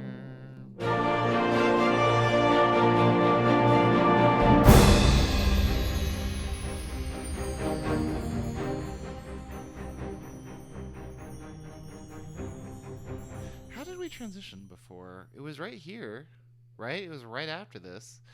Oh, I remember we didn't transition right into it. We used this other melody. That's what we did. Did I save it? Was I smart enough to save it? No. No, I was not smart enough to save it. I probably made some flippant comment during the stream that I should save this, and then I didn't. And this would be a good time to do this, because now we've definitely developed that melody enough.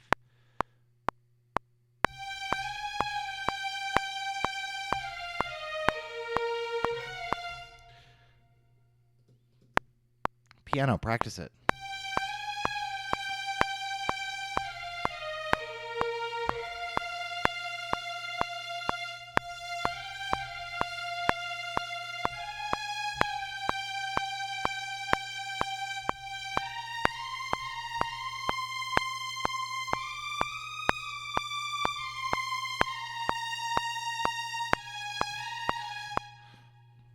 So close.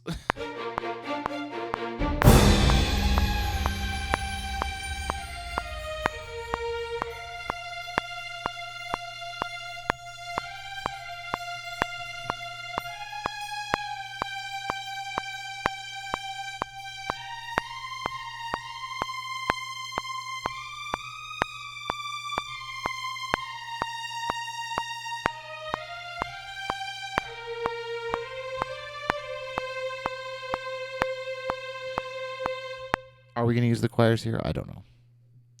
We might use the choirs here. I don't think using Hollywood Winds either is like a matter of knowing how to use them correctly or not either. It's more of just... I mean, I guess it is in the sense that you have to kind of play to their strengths.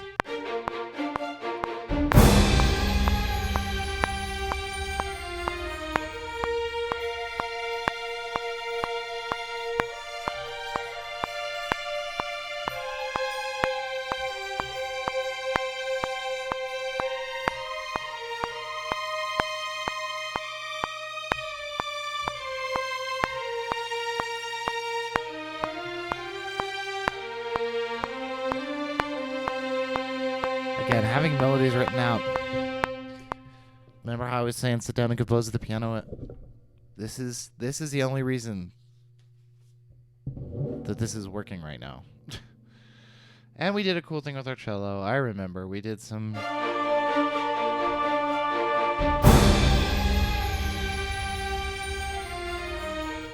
How is my cello super quiet there? Why is that? I could have sworn that I had you on a fairly aggressive volume, Mr. Cello. Yeah, I do.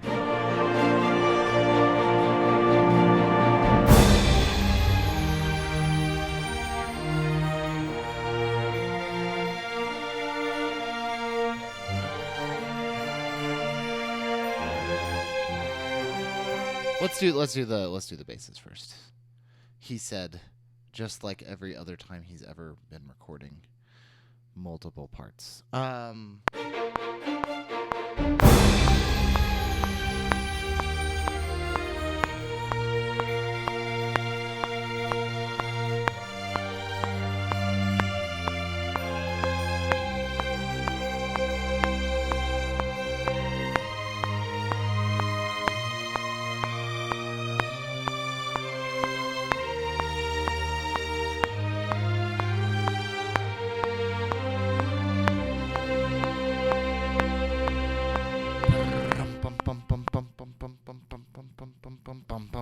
That is how that goes. That is how we did that the other day.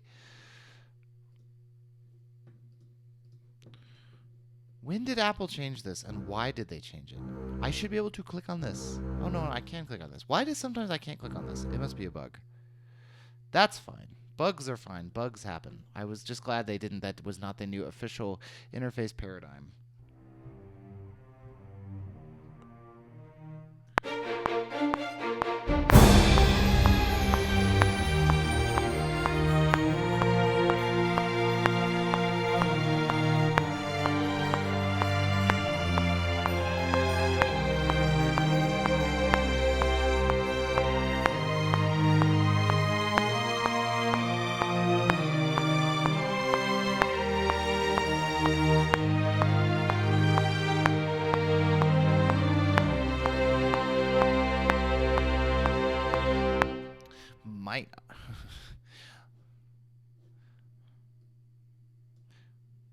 One of my favorite moments in all of Western music is at the end of the Mozart Requiem. It's been this double fugue, you know. Not the end of the Requiem, the end of the Kyrie movement. How does it go? Kyrie. How does it go? Anyway, it's this huge double fugue. You know, you've got 8 independent melodies going, and blah blah blah blah, and then all of a sudden it gets to the end, Kyrie eleison, and then the last chord is whatever it is. So, and it's this giant open. Let's play it. Let's listen, shall we? Let's listen. YouTube. And I know I don't think I have this set to go into the stream here, but where is it?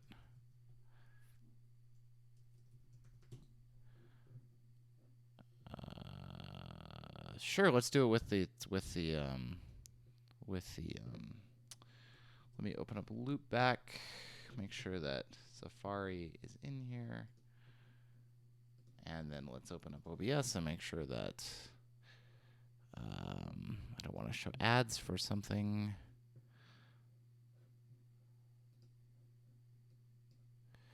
Where's OBS? OBS, come here. And that should be coming into Loopback sources.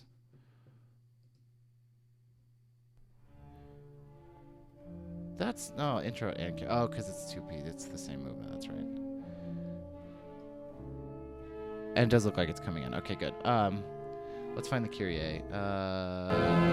Looks perpetual.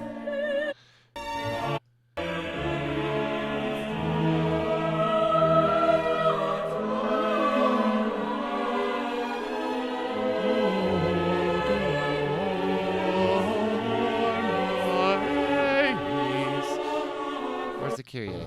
Okay, here's a Kyrie at this Allegro marking right here. So double fugue, right?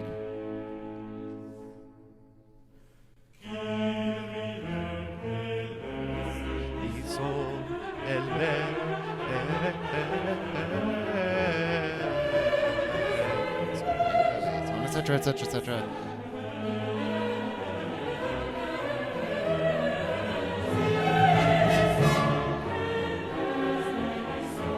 Everything is this perpetual motion, moto perpetuo movement, right? We got just these beautiful melodies all set against each other.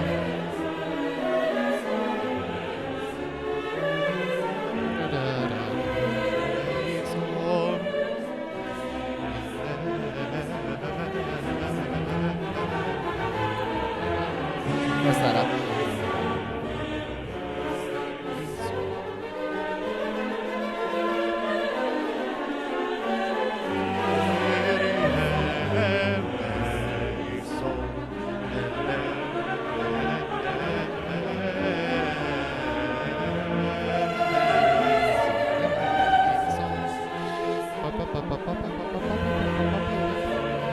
Beautiful, it's going from, it's fluidly switching from minor to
Did I just close Logic? What did I do? What did I do? I think I hit hide instead of join.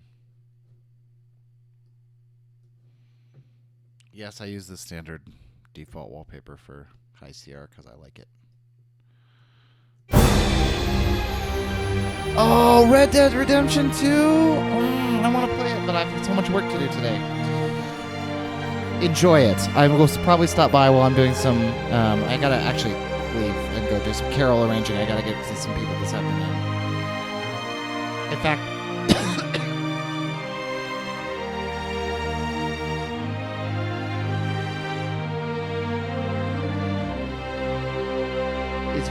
using VE Pro make streaming your project more complicated? Actually, it makes stemming? Oh, you mean like exporting the stems? Yes, it does. Especially the way I have VE Pro set up. I do not have a single VE Pro instance for most of my instruments. For example, all of my brass is one VE Pro instance. So when I stem it out, I have to, if I want each individual instrument, I have to either go through and do it manually for each one, or I just have to tell the person who wants the stems, you're getting brass. And 98% of the time, people who I send off my music to be mixed and mastered to, I say, well, I can't give you the horns and the tubas and the blah, blah, blah. I can just give you the brass. And 99% of the time, they're like, oh, that's fine. Don't worry about it. The strings are now all separated, at least the legatos, so I can now do that. But yes, it does make exporting stems. It can be a little bit annoying, although, as I said, a vast majority of audio people just want the individual sections anyway. So, yeah. Okay, everybody, it's been 2 hours. I would actually like to be on later. I'm hoping maybe I'll even stream a game like Red Dead Redemption like Todd is. I'm so jealous, Todd. I have it downloaded on that PS4 right there, but I can't play until I'm done with my work today. I need to go arrange some carols for a gig I'm doing with some theater people here in town, and because I promised them I would get a carol arrangement out today. So I need to go do that. This has been fun. My overall thoughts on Eric Whitacre choirs are as follows.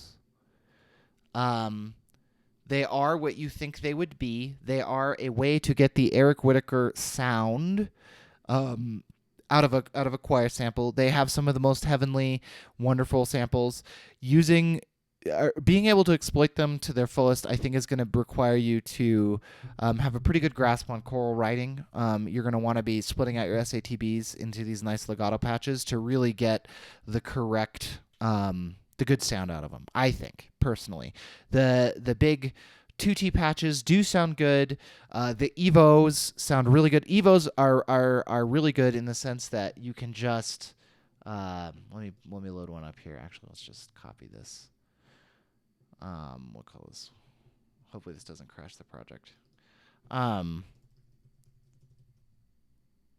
Evos will give you sort of that out of the box. I just want something that sounds good. Just load up the Evo grid and a 2T patch.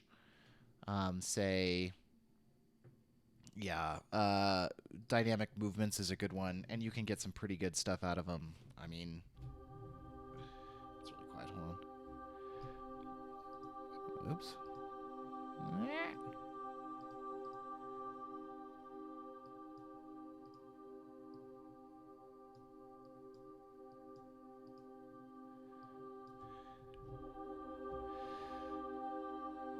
Oh no, I don't want sopranos. That's why. I want a 2T. 2T.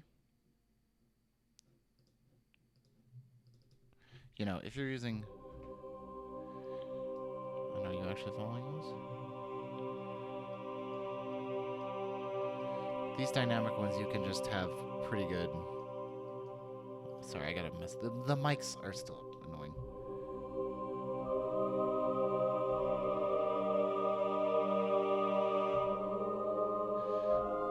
It's nice to see you, Commander Frank. So yeah, you can load up these Evo ones, and you get a pretty good, just kind of out of the box,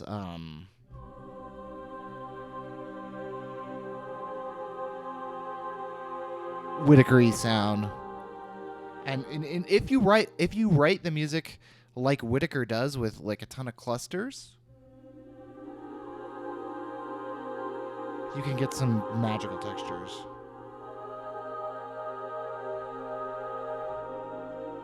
I'm hearing a lot of like you could do like maybe a John Adams thing behind this kind of thing, some really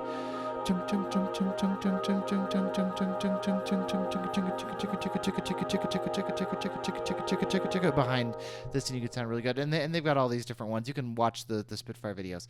My overall on Whitacre choirs is that they are everything you would expect a Whitacre choir library to be. I mean, they're well done. I think the things that would put you off, why you should not buy Whitacre choirs. Don't buy Whitacre choirs if you are looking for something super epic to sit behind a vast orchestral epic trailer arrangement. That you can make them work, you can mix them in, you can make it sound good. It's not what they're designed for, and you're gonna be fighting them. So if that's what you're looking for, no. If you're looking for if you are not super familiar with choral music and you feel like what I've shown you with those Evo patches and some of the long patches we looked at earlier isn't really different than your current choral library, probably not for you. If you prefer a much more romantic Verdi, Whitacre talks about this in the video, that he likes that sound, but that it's not what he's always going for. That's definitely not the sound that they're getting here. Finally, if you rely on Word Builder from East West, where to be able to put in your own text, these are Oz, ooze, ms, ooze, oz, oz, etc. You're not going to be able to put text in to these, so you're not going to get a good. This isn't for you. So I think that's the most helpful way to think about these libraries is who is this for and who is it not for? So that's who it's not for. Who is this for? If you need a choral library that is lyrical and can work in a very setting of sort of ethereal beauty, this is going to push all the right buttons for you. If you are looking to kind of understand the Whitacre sound in terms of what he does in his choral arrangements, this will give you a good insight into how he is getting what he is getting out of those choirs. This is for you if you, I guess, if you are looking for choirs to enhance something maybe at a lower volume, maybe at a more intimate volume, this is going to work out of the box for you. It's a great library, I think. I think it's worth significantly more than the $450 intro price. $450 is not $0. I understand that's a lot of money for some people. And if that's a lot of money for you and it's outside your budget, you're not, it's okay. Don't worry about it. You don't have to have these things, okay? If it is in your budget and you're like me, you're sort of a professional who kind of collects these samples to put into specific contexts, I think it's an easy yes from me. I also thought Hans Zimmer Strings was an easy yes because I think some of the samples in there are unparalleled. You cannot get that. I said it on the podcast, but that col trato that you get in Hans Zimmer Strings, you cannot get anywhere else. So if you're like me and you're a professional composer and you want to be able to create unique palettes, that's a great thing to slot in. If you don't have a string library, don't buy Hans Zimmer Strings. It's not a bread and butter string library. Buy Hollywood Strings, buy Hollywood Orchestra, buy Cine samples, Cine Strings, Berlin Strings. Those are all meant to be. I want to do classical style stuff. I want to do cinematic style stuff. I want to do comedy. I want to do whatever, action. Those are all designed for that. Hans Zimmer Strings is designed to give you one sound really, really, really, really well. Same thing with these choirs, I think. They're not designed as I want to write, style A, style B, style C. I want to have epic stuff. I want to have intimate stuff. That's not for you. Hollywood choirs, good for you, probably. Symphonic choirs from East West, also a little bit of an older library, great for you. You can make those sound fairly close to this. They don't have the same legato. Getting this kind of a thing out of another library is going to be a little bit harder, but doable. I mean, ATO's stuff can probably come pretty close to this. Yeah. I mean, that's not that hard. I don't think their legato's as good as this soprano line right here. Or it's certainly not as easy to work with. And you don't get that really pure English sound, I think, out of a lot of the other stuff. So yeah, if you like me have been waiting 2 years to get a library that sounds like Eric Whitacre, because you love Eric Whitacre, this is an easy yes for me. That's my thoughts. And with that, I'm going to be done. I'm going to go eat some lunch. I'm going to arrange some carols and watch Todd play Red Dead Redemption, which you should definitely go do. You should go watch Todd Pegic. He's in the chat. Go watch him play Red Dead Redemption. And I will see everybody later. Have a good rest of your day, evening, morning, whatever it is where you are. We'll see you bright and early on Monday morning.